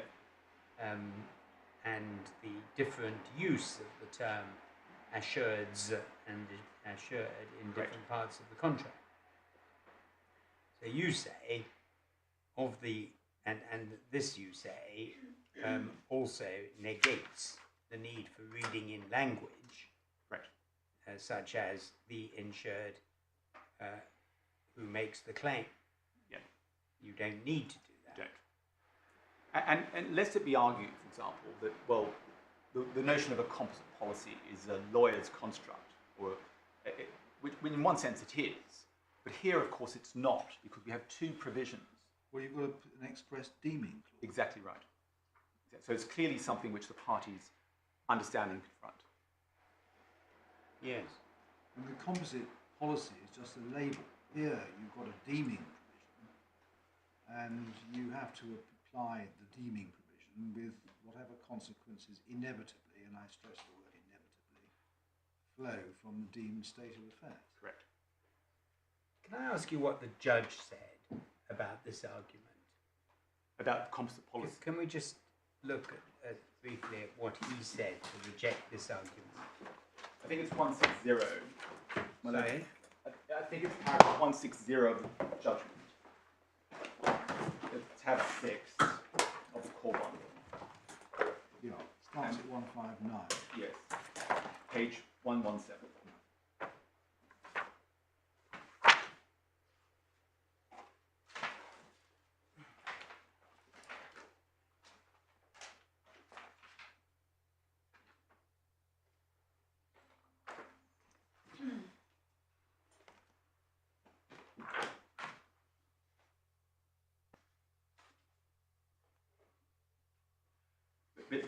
It's fair to say that the judge does refer to this composite point until the end of this section. So, for example, at paragraph 174, he refers to the decision in Alstom. So it's a continuing refrain. Well, the decision in Alstom seems to me more compelling. I mean, I'm just sort of speculating about than the decision in Arab Bank, which is a bit special as regards the kind of professional negligence and fraud that, you know, there was a very compelling reason to decide as Mr. Justice Ricks decided. But the knowledge point is, I don't know whether I'm right, but it just seems to be a bit closer. It does. But my lord is absolutely right. But I would say the interesting aspect of Mr. Justice Ricks, I mean, there's clearly a consideration that fraud is a thing apart, and it obviously played a part in the judge's thinking. But his approach to the interpretation of the language, referring to the insured as opposed to any insured, is striking, I suggest. And that's the language we have in our policy. But I think what you say the judge failed to do was to, so to speak, interpret the imaginary policy, which the deeming clause requires one to imagine. He did. That's my submission, amongst others, yes. Yeah.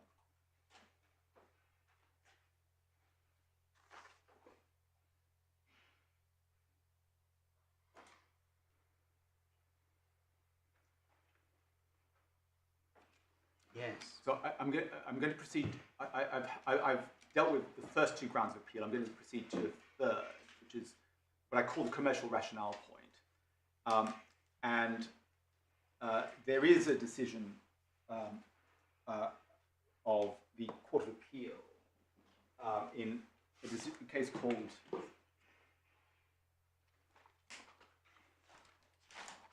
Grove Developments against Balfour Base, which I'm always reluctant, and I think my Lord Master Rolls was. Particularly when I dissented. Mr. McDonald, I looked at it and wondered whether I was right, but anyway. But nonetheless. There's a devastating paragraph in the judgment of Lord Justice Longmore that made me reconsider, but there we are. And one will see page 192, paragraph 39 of the judgment. Yeah. And I don't think this is controversial, but what So the 192 is the bundle number. Yeah. And paragraph 39. Yeah. And paragraph 39 is the last 4 lines or 5 lines where it says, the court will not indeed cannot use the canons of construction to rescue one party from the consequences of what that party has clearly agreed. There is no ambiguity in the present case which enables the court to reinterpret the party's contract in accordance with commercial common sense, which Mr. Walker seeks to invoke. And there's a reference to Arnold and Britain. And Lord Neuberger's decision of paragraph 41 is quoted on the next page, where Lord Neuberger says that while commercial common sense is a very important factor to take into account when interpreting a contract, the court should be very slow to reject the natural meaning of a provision as correct simply because it appears to be a very important term for one of the parties to have agreed, even ignoring the benefit of wisdom of hindsight. The purpose of interpretation is to identify what the parties have agreed, not what the court thinks they should have agreed. Experience shows that it's by no means unknown for people to enter into arrangements which are ill-advised, even ignoring the benefit of wisdom of hindsight. And it's not the function of the court when interpreting the agreement to relieve a party from the consequences of its imprudence or poor advice. Accordingly, when interpreting a contract, a judge should avoid rewriting it in an attempt to assist an unwise party or to penalise an instituted party. However, it goes on, commercial common sense can only come to the rescue of a contracting party if it is clear in all the circumstances what the parties intended or would have intended to happen in the circumstances which subsequently arose. In this case, it's quite unclear whether the parties intended to extrapolate valuation payment dates post-July 2015, and then it continues. Now, the point your point on commercial common sense is, if you're right about your second point, is that you have to look at commercial common sense in the concept of individual contracts with individual insureds. Correct. And actually, you hardly get that far.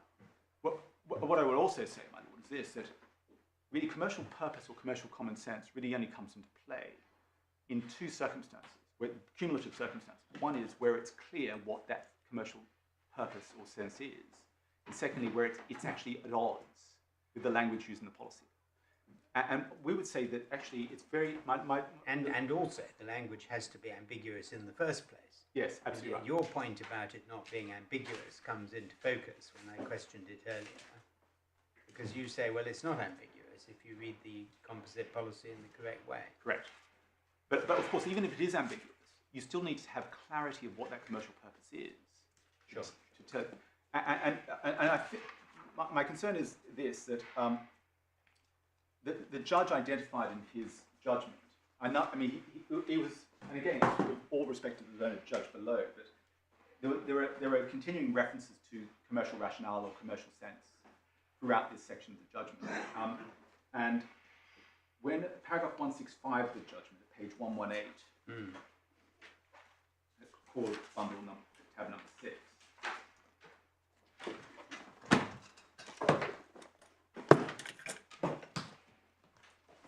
Well, I mean, Judge's view was that there were 3 stages to this contract.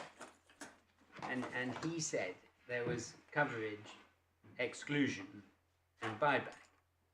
And that was the 3 stages which he had in his head throughout the rest of his judgment. Yes. And so he was, you say, he fell into the error I mean, I know you didn't put your case this way, but I think if I can suggest it's most compelling if you start with the composite rewrite of the policy. Correct. Because then the 3 stages don't work for Technip. They may work for KJO. Correct. And one of the difficulties which any lawyer will face, dare I say, any judge will face when dealing with issues of commercial purpose in a contract is identifying what it is. And sometimes it's difficult to divorce the construction you adopt and the rationale behind it. Sometimes it's almost this very same thing. Right. If you go back to Lord Diplock, yes, you're only performing contracts, even if that case is right.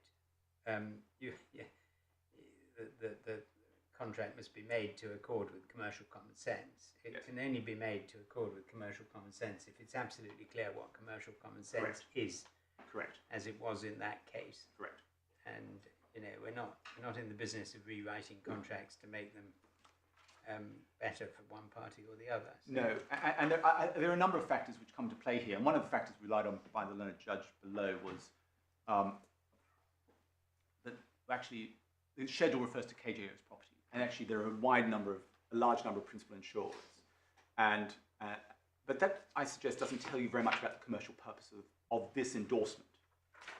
And all it is how, and remember this is a standard form endorsement. How the schedule is completed on this occasion may not be relevant to how a schedule is completed on another occasion which adopts the same standard form. And because it's a standard form, I would suggest the interpretation to be given to the wording should be the same whenever this is used, unless the wording is actually amended. Well, that's why the judge gave permission. He did. And that's an important consideration, it seems to me. The learned judge also referred to the Marsh questionnaire, which you would have seen. But for the very same reason, I mean, firstly, it's not a questionnaire which is referred to in the contract. Same point. Yeah, same point. Now, one of the points which the judge does make, which is at paragraph 170 of these, which I need to address, is the fact that the last 5 lines, my learned friend's submission is Mr. Brocklebank accepted that it's possible to conjure scenarios where a person could be liable for causing damage to property which he himself has an ownership interest. For example, a liability of one co-owner to another in relation to jointly owned property, or a liability for a third party's loss of use of an asset which an owner has damaged. However, such scenarios seem to be a very long way from the subject matter of the insurance and the real risks associated with the carrying out of the project. But my lord, the fact is that the mere fact that a insured or principal insured is the owner of property doesn't mean it can't be liable in relation to that, particularly in a complex project such as this, where you have co-ownership, joint ventures, access or license agreements. But how does that take it either way? I'm sorry, my lord? How does that take the matter either way? Well, insofar as the learned judge was saying that this is a reason against me, I'd say it's not, because it's a recognised form of liability in relation to their own property. And a scenario will be, for example, if you've got a platform which is owned by one party, and let's say it's co-owned by another, and the person who co-owns it, or leased it, or chartered it, or however you wish to refer to it, has actually incurred, there's physical damage, they've incurred a cost of repair, or have lost income by virtue of it, and sue the owner for that cost of repair or the lost income because it's their responsibility. That's precisely the scenario which would be captured by this exclusion. So it's whatever the learned judge said this is a long way from the subject matter of the insurance. I say it's not. This is a key aspect of the insurance, but this is what's excluded, not my client's liability for property they do not own.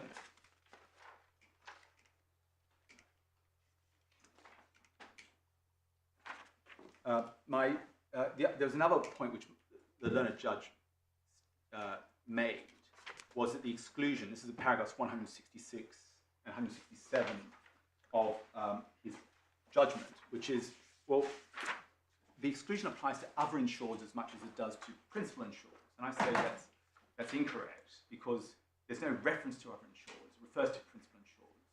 And exclusion 21 applies to other insureds. So, but I say the same issue of interpretation arises in relation to exclusion 21 as it arises here. So insofar as the learned judge below was relying upon this as a ground in favour of Medgulf's construction, I would say that it's incorrect.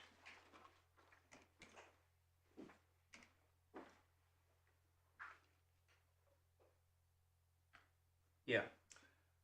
Now, there may be other points which my learned friend will pick up, and you can come back. I can come back. But in summary, we would say the judge's interpretation was wrong because it's contrary to the language or what we would say is the ordinary meaning of the words used, particularly having regard to the composite nature of the policy.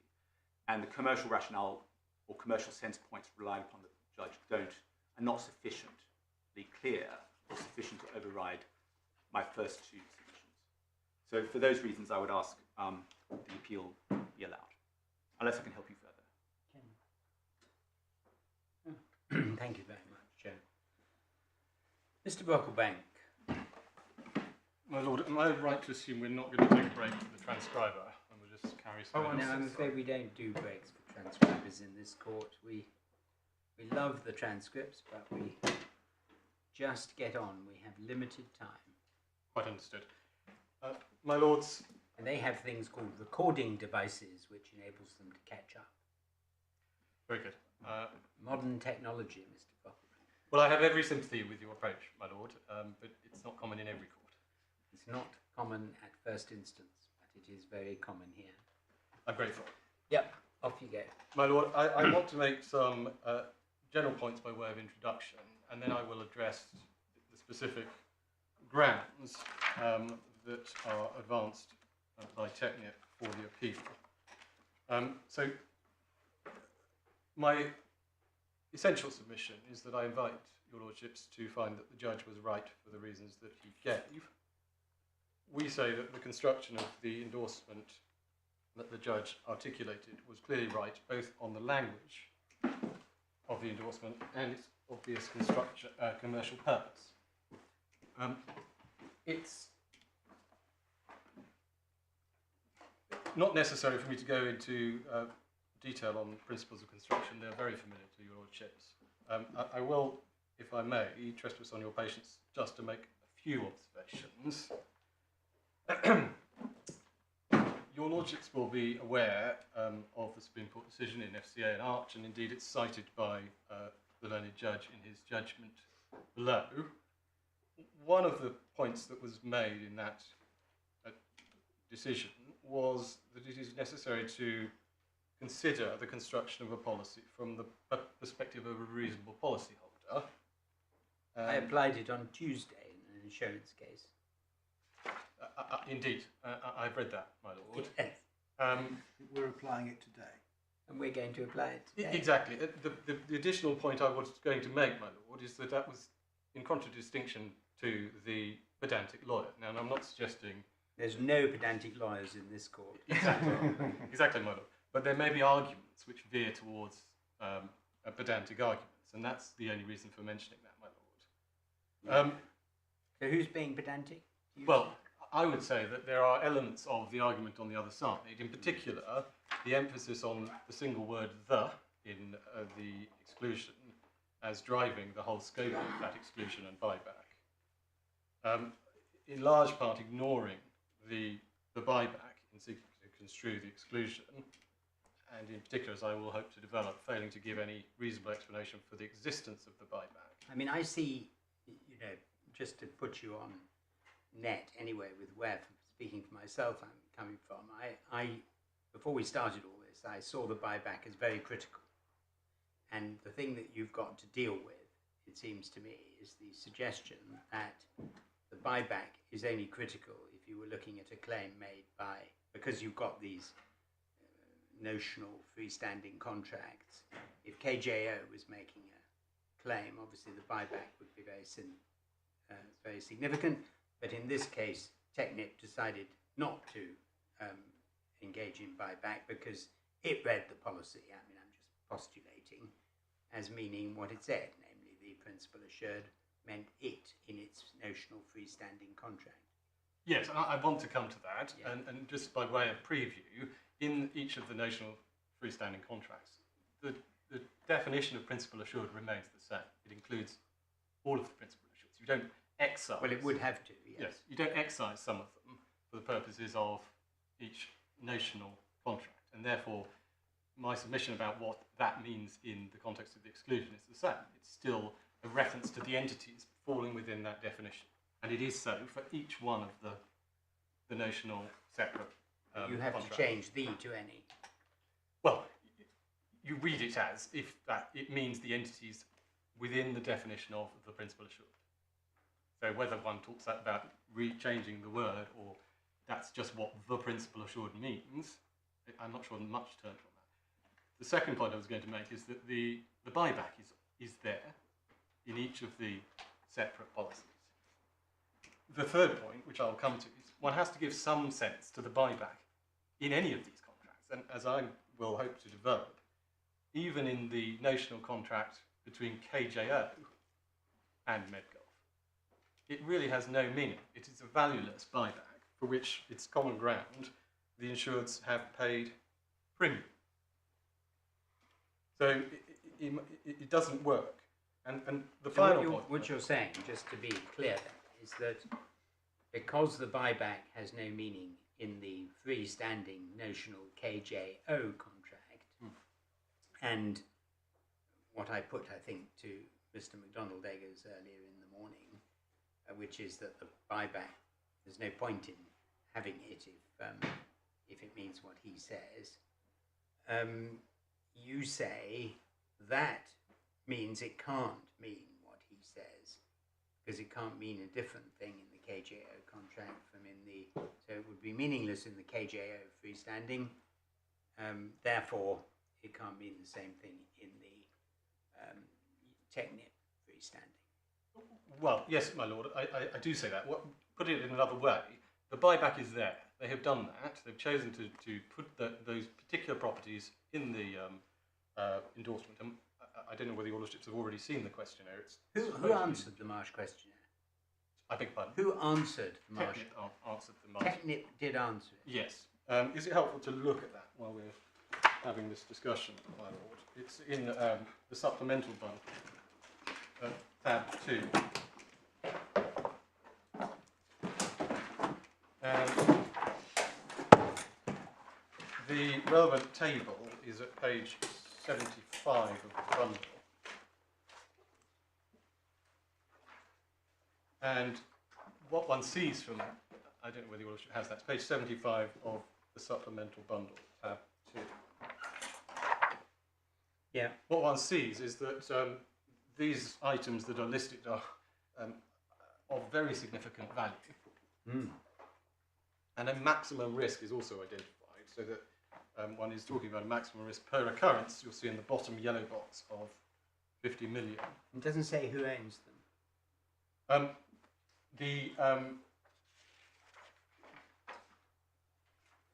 On this table, it doesn't. It's common ground that all of it is owned by KJO, and that I'm not sure whether that actually appears in this particular questionnaire. But I don't think there's any controversy about it, that was the position and was known to be the position at the time of contracting. But the question to which the table responds, or the heading to which it responds, is third-party property. Whereas Yes. KJO is not a third party, it's a principal assured. Well, as far as Technip is concerned, it's a third party, and Technip completing this fills in the information here. Now, So Technip was the proposer effectively, at this stage. effectively, yes, although it was already contemplated that KJO, or rather the entities that make up the joint venture that is KJO, would also be principal assurance. To be sure, but correct me if I'm misunderstanding, but I was proceeding on the assumption that this document Yes, is a pre-contractual document yes, whereby Technip is the proposer seeking the insurance, And that's how we end up with a contract in which the policyholder is Technip. Yes, that's right, my lord.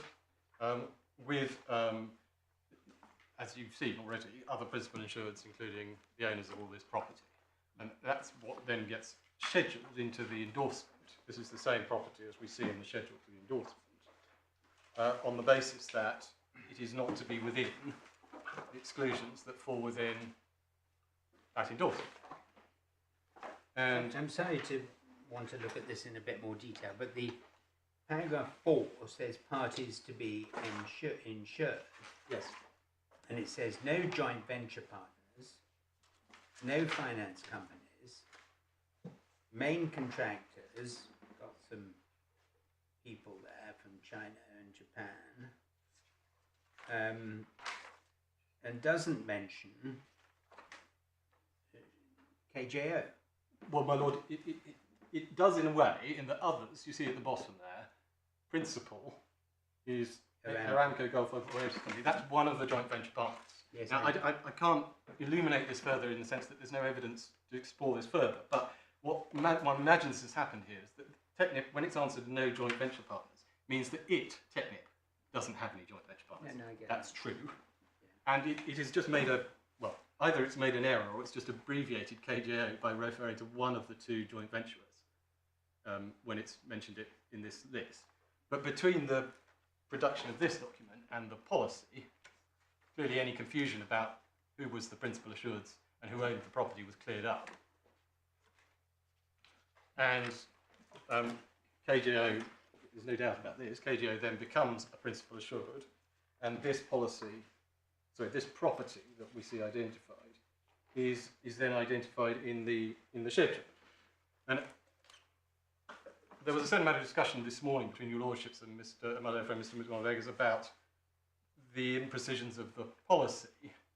I venture to suggest there may be imprecisions in the way that the wording of the proposal form is put as well. So I would submit that not too much weight is to be put on the reference to it as third-party property, save that I would rely on it to the extent that it rather does suggest the judge is right to regard the interest in this property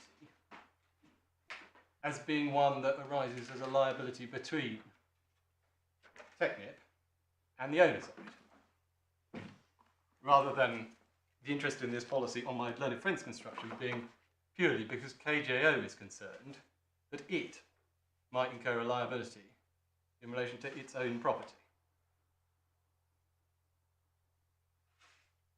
Can I come back to that, my lord? I will. I do want to traverse the commercial aspects of it. The only other thing I would...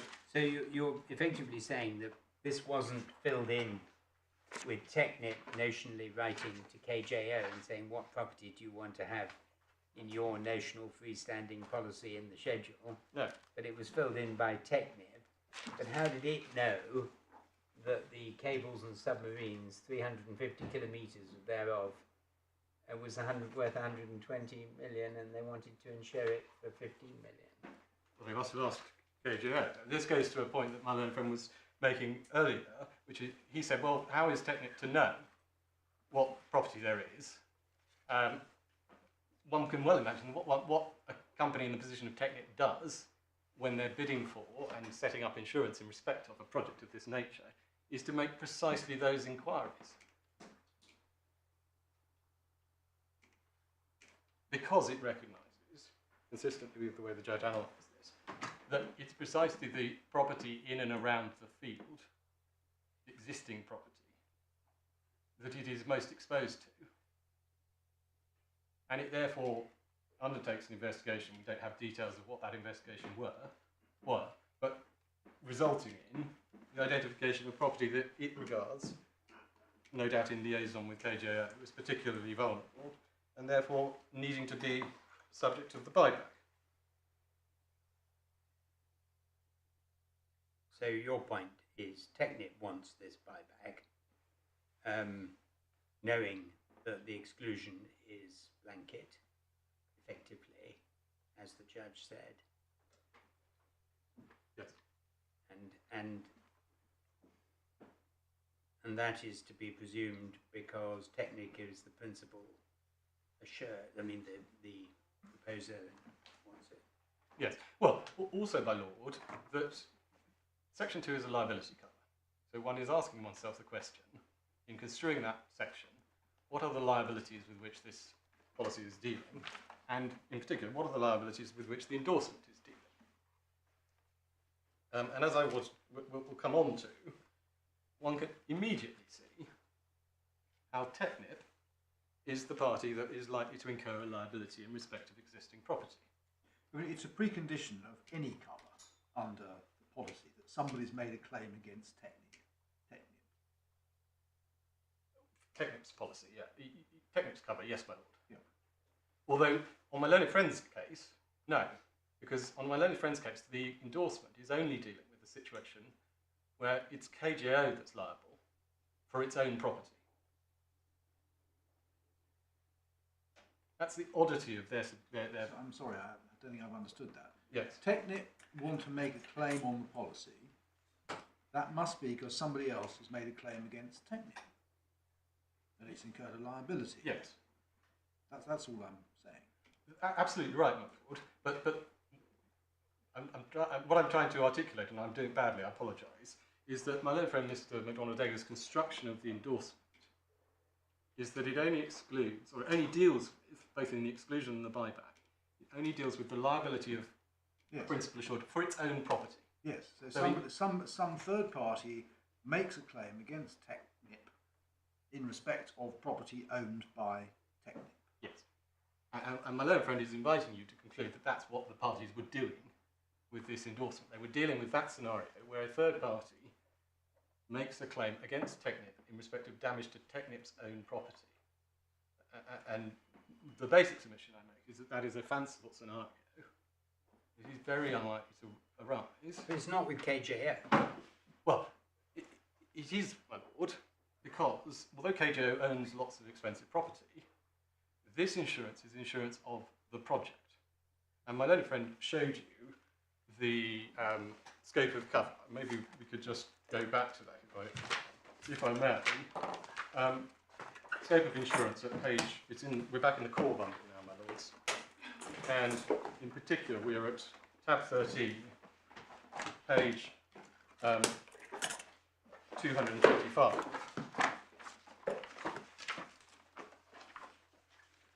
And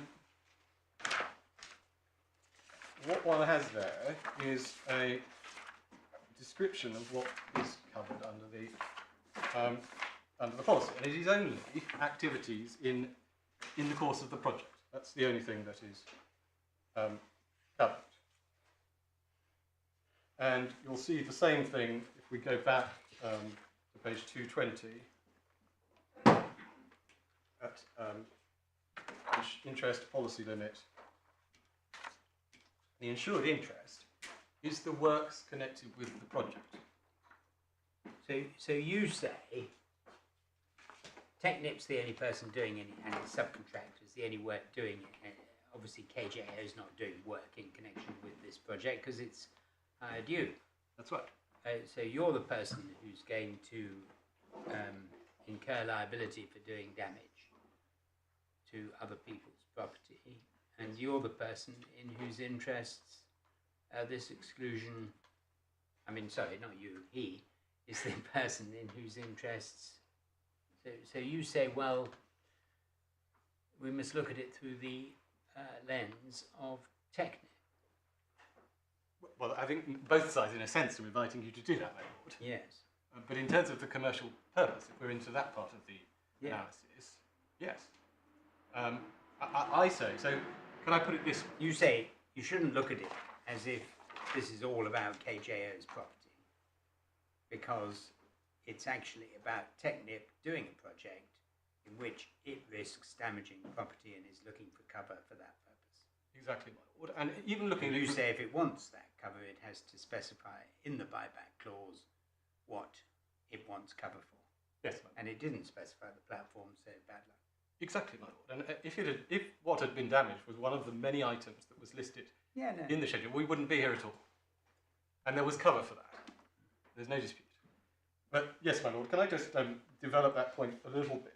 I won't take you to it, but you've got in the supplemental bundle at tab 1 the underlying contract, or an excerpt from the underlying contract. And in case it's of interest, within that underlying contract, Technip assumed liability, or had liability, for damage to KJO's property. And the relevant clauses are 5.2.3, which is at page 22 of tab 1 of the supplemental bundle. Sorry, 5.2.3. Yes, my lord. Would it be helpful to go through it, or are you happy for me just I'm to... looking at it. Page 1. Yes, so page 22. This was actually the clause under which the lower judge below found that Technip was in fact liable for the damage to this platform. But you'll see that it provides for liability in the event of contractor's failure to exercise reasonable care in protecting the same.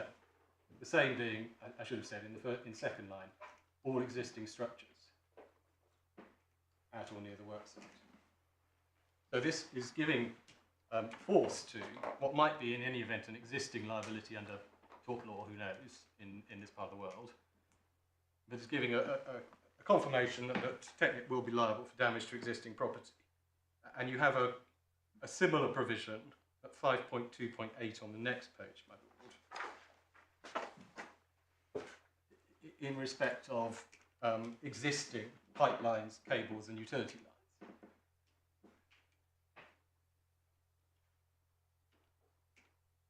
And you will recall that some of the property that is scheduled in the endorsement is indeed pipelines, cables and the like. And the other provision that I can refer you to in this context is at page 40 of the same bundle,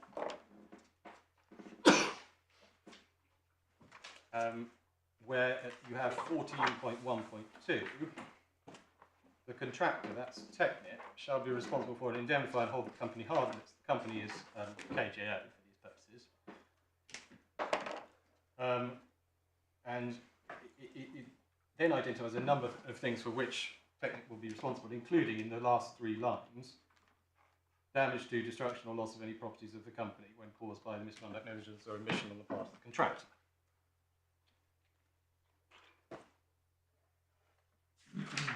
So one has a situation in which all of the activities under the project are going to be carried out by Technip, not by KJO. And Technip has contractually and potentially otherwise a real exposure to liability for damage to existing KJO property.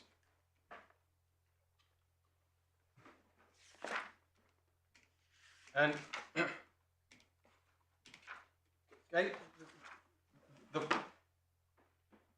corollary of this is that Technip has never come up with a coherent basis on which KJO might be expected to incur liability in respect of its own property.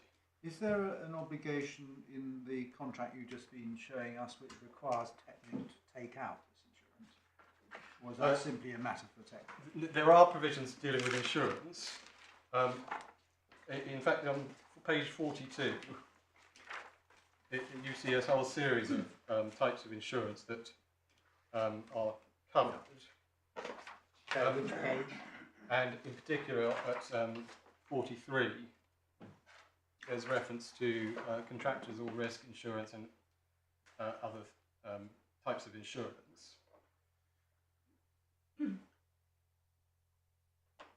I think it's fair to say neither side is suggesting that, as it were, the precise terms of insurance that are required to be taken out cast light on the issue that's before your lordships, but there are those provisions.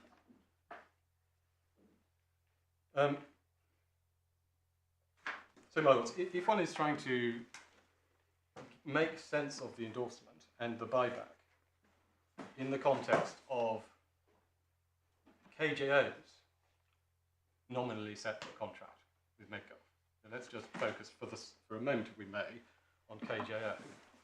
KJO has, on my learned friend's hypothesis, chosen to buy back cover for a series of things that it has identified, or that Technip on its behalf has identified, on the basis that it might incur a liability during this project in respect of that property. And that is not a real scenario.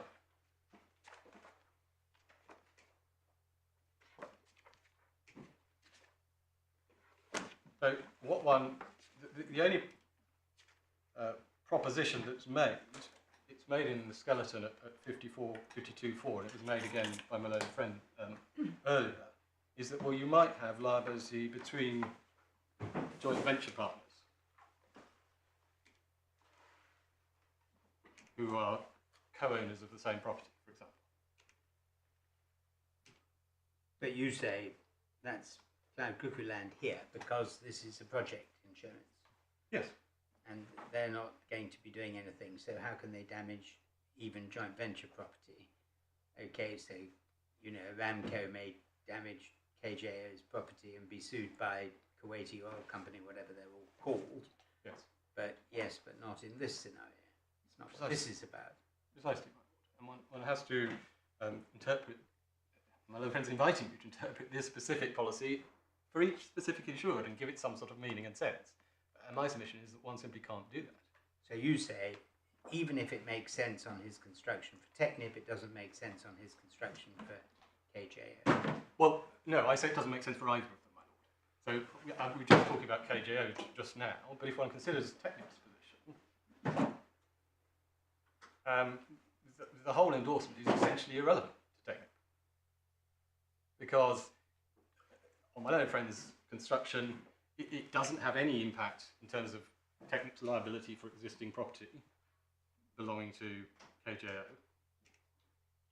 It's simply irrelevant to that. It might have a theoretical application if Technip was liable for damaging its own property.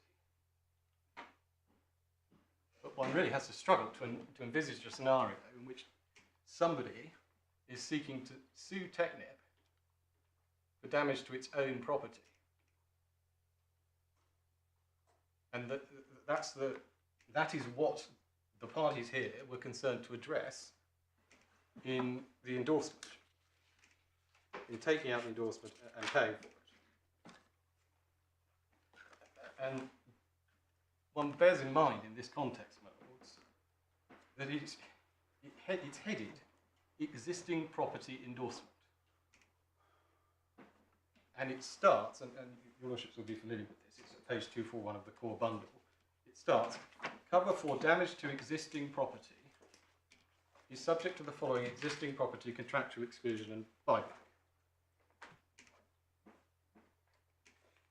Now, of course, one has to apply the words of the exclusion, and one has to interpret them. But one is given an extremely clear steer right at the outset what this is about. And it is not about Technip's property.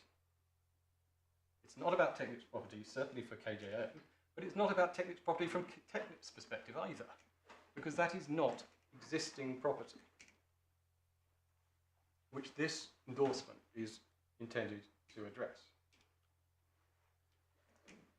So the difficulty with my learned friend's approach is that in theory one can see how it hangs together, and all the stepping stones just about leap from one to the next.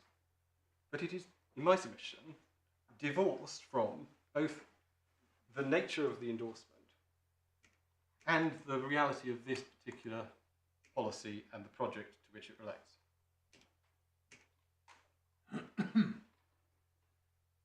And none of that is solved or resolved or set to one side by saying, well, it's a composite policy and therefore... And I want to come back to the composite policy point because I know that your lordships are interested in that. But I wanted to answer your lordship's question at the outset. I've sort of jumped about. That's my fault. Can I? What's your answer to the legal direction of travel to be found in all the authorities? On the composite policy point. Yes. maybe it's helpful if I just deal with composite policies now, and then I can Just give because us otherwise a taste of it before lunch. Mr. Brocklebank. well, I can start dealing with composite policies now. If I put it that way, is that helpful to your lordship? Yeah, well, it would be helpful to me anyway. Great. Well, I'll do that. Now, the first thing to say about this part of the case is that although it's a separate round of appeal, there is no separate legal principle raised by this ground. What I mean by that is that there is no presumption or rule of law or even rule of construction dictating the outcome for which Technip contends. I mean, all we're doing is following the instruction in the policy which deems there to be a separate contract of insurance. I mean, we are simply applying the words of the policy. It doesn't need some sort of extraneous legal principle. It may be convenient to label it composite policy point, but if the policy tells you this is what you must do, then you do it. Quite, my lord. And then one has to ask the question, well, what exactly is the policy telling you to do? Right. And in that exercise, how much of the wording does one alter or set aside or ignore for each particular insured? I agree with that, my lord. Can I, though, nonetheless deal with it on the basis of the authority, since my learned friend has relied on them? And I will come back to the deeming language, most likely after lunch, if that's... But I mean, I'm sorry to try and give the answer to my own question. Yes. But your answer really must be, well, those are all very interesting authorities, which depended on their own terms and conditions and their own policies. Yes. But here it makes no sense whatever to construe this clause in that way. That's absolutely right, my lord. If I have time, probably after the adjournment, I will show you... If we shut up. That's not at all what I meant, my lord. But We'll try. I'm very grateful for the interventions because it helps me to focus the submissions on the points that are of interest to your lordships.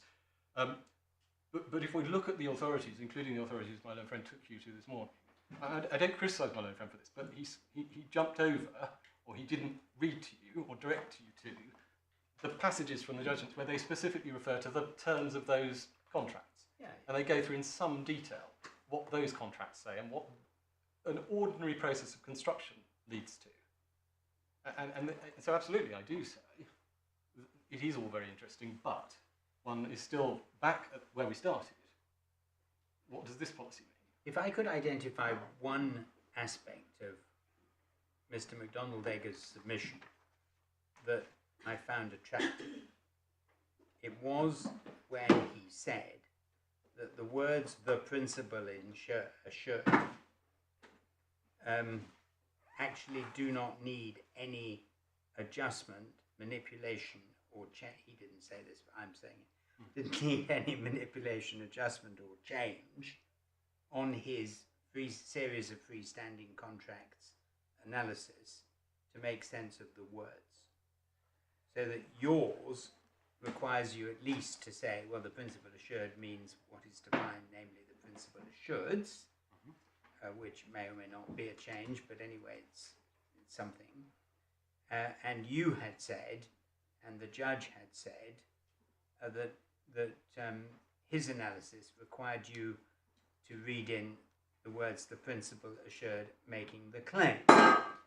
But on that basis, on the basis I've just described, it didn't. And so that wasn't necessary, and therefore doing the least damage you can to the words of the contract, he gets a little further than one might initially have thought on these are the words and this is what they mean. Yes, my lord. What do you say about that? Well, in so we're envisaging a composite arrangement, and indeed it's common ground, this is a composite policy, and we're looking at the Technip iteration of this composite policy, so it's Technip and the Medgulf. And I think my learned friend's submission was, well, in that context, the principal assured has to mean Technip because it's the only principal assured. I think that's the submission. If I've misunderstood it, I apologise. But that's not right, of course. The answer to that is, in that contract, even if one takes it as a composite policy... The definition remains unchanged because it's still part of the contract. Precisely, my lord. So whether one's talking about the deeming language or a composite policy analysis, the principle assured is still what we saw, what my learned friend took you to in those various different places in the policy. And one is still in exactly the same position of having to try to work out what it means. Yeah.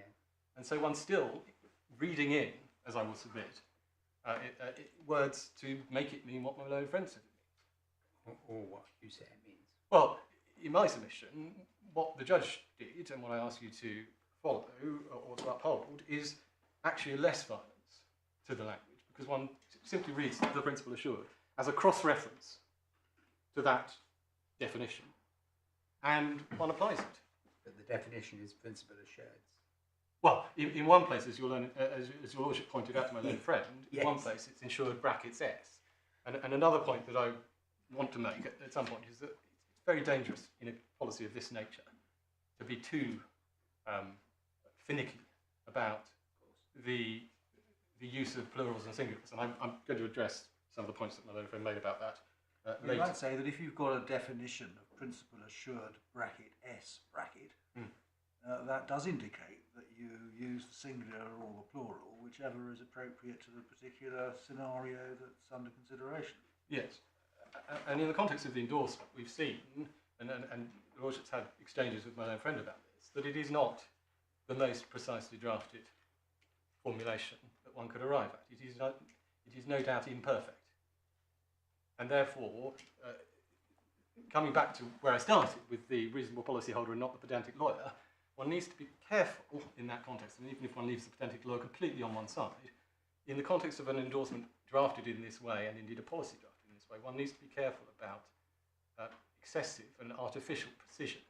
Again, to answer my own question, it's not reading the principle assured to mean exactly what it says on his construction, because in the range of freestanding contracts, it has to mean the same thing in each one. Yes. And actually you have to mean the principal assured who is making the claim under this particular contract for this one and for this one. Yes. Otherwise you read in the definition as my lord said. Yes, exactly. He's Mr. McDonald-Eggers, my own friend Mr. McDonald-Eggers, is still reading in his words. He's just doing it, he's trying to give himself a leg up to reading them in by saying, oh, well, this is a separate policy. And therefore... He did it rather well, if I may. Of course, I mean, Mr. McDonald-Eggers does everything well, but he is not always right. Nobody is. No, indeed, my lord. And that is part of the function of this court. My lord, composite policies. Can I just answer the question that your lordship asked, one of the questions your lordship asked me, or try to? The line of authorities that has been referred to are authorities in which it has been held that the insured, or one insured, is not affected by the conduct or knowledge of other insureds. And the classic case is where there's guilty conduct or guilty knowledge on the part of one insured, not to be attributed to the other. In the Samuel and Dumas case, it's the scuttling of the vessel. In the Arab Bank case, which I'll come back to after the adjournment, it's fraud in valuations. And in the Australian case, it was poor packing by one insured. So in each of these cases, one is looking at whether the rights of one insured should be prejudiced by the conduct or knowledge of another insured. And I say that is a very different scenario from the construction issue that confronts us here, which is about the simple question, what property have the parties designated as being within the scope of the endorsement? I think Corbyn and King was not about conduct of co-insured, it was about the limits of liability under the policy. You're quite right, my lord, and that's the next paragraph of my notes. But no, you're absolutely right, my lord. That is, if you like, the exception to the proposition I just put to your lordships. That is the other area in which composite policies have been, or rather the composite policy concept has been relied on in the construction But of policy. this policy says so. It says expressly, without increasing underwriter's limit of liability. Yes, and this is obviously not an argument about the way in which the limits apply. And it's worth saying that those cases, I won't have time to go to them, but they deal with questions such as what is meant by any one claim in the context of a composite policy. And that's a very different question. One can well see why a court might take the view, well, if you've got lots of different insurers, each one of them makes a separate claim. And one might even say that one doesn't even need a composite policy analysis to get to that result. And if I had time and if it mattered, I would actually be able to show you on the authorities that it can be arrived at, and was indeed arrived at, by a method of construction, as well as by relying on composite policy principles. But the essential submission is that that line of authority to do with limits is divorced from what we're dealing with here, and doesn't assist you. And what one doesn't get from the composite policy cases is a rule that when it says the principal insured, it means the principal insured against whom the claim is made. And if we don't have that, we are back into a question of construction. And in that context, the reasons that I started to explore with your lordships earlier, the questions are the ones that the judge confronted. And the considerations that the judge considered are directly germane. And the composite policy, or indeed the deeming language, does not permit one to ignore all of those contextual factors, or to give the endorsement a meaning that, in my submission, makes no sense. Well, and therefore the judge was right for the reasons he gave, and a good time to have a break, but we'll Yes, my lord. resume at 2 o'clock. Thank you. What were the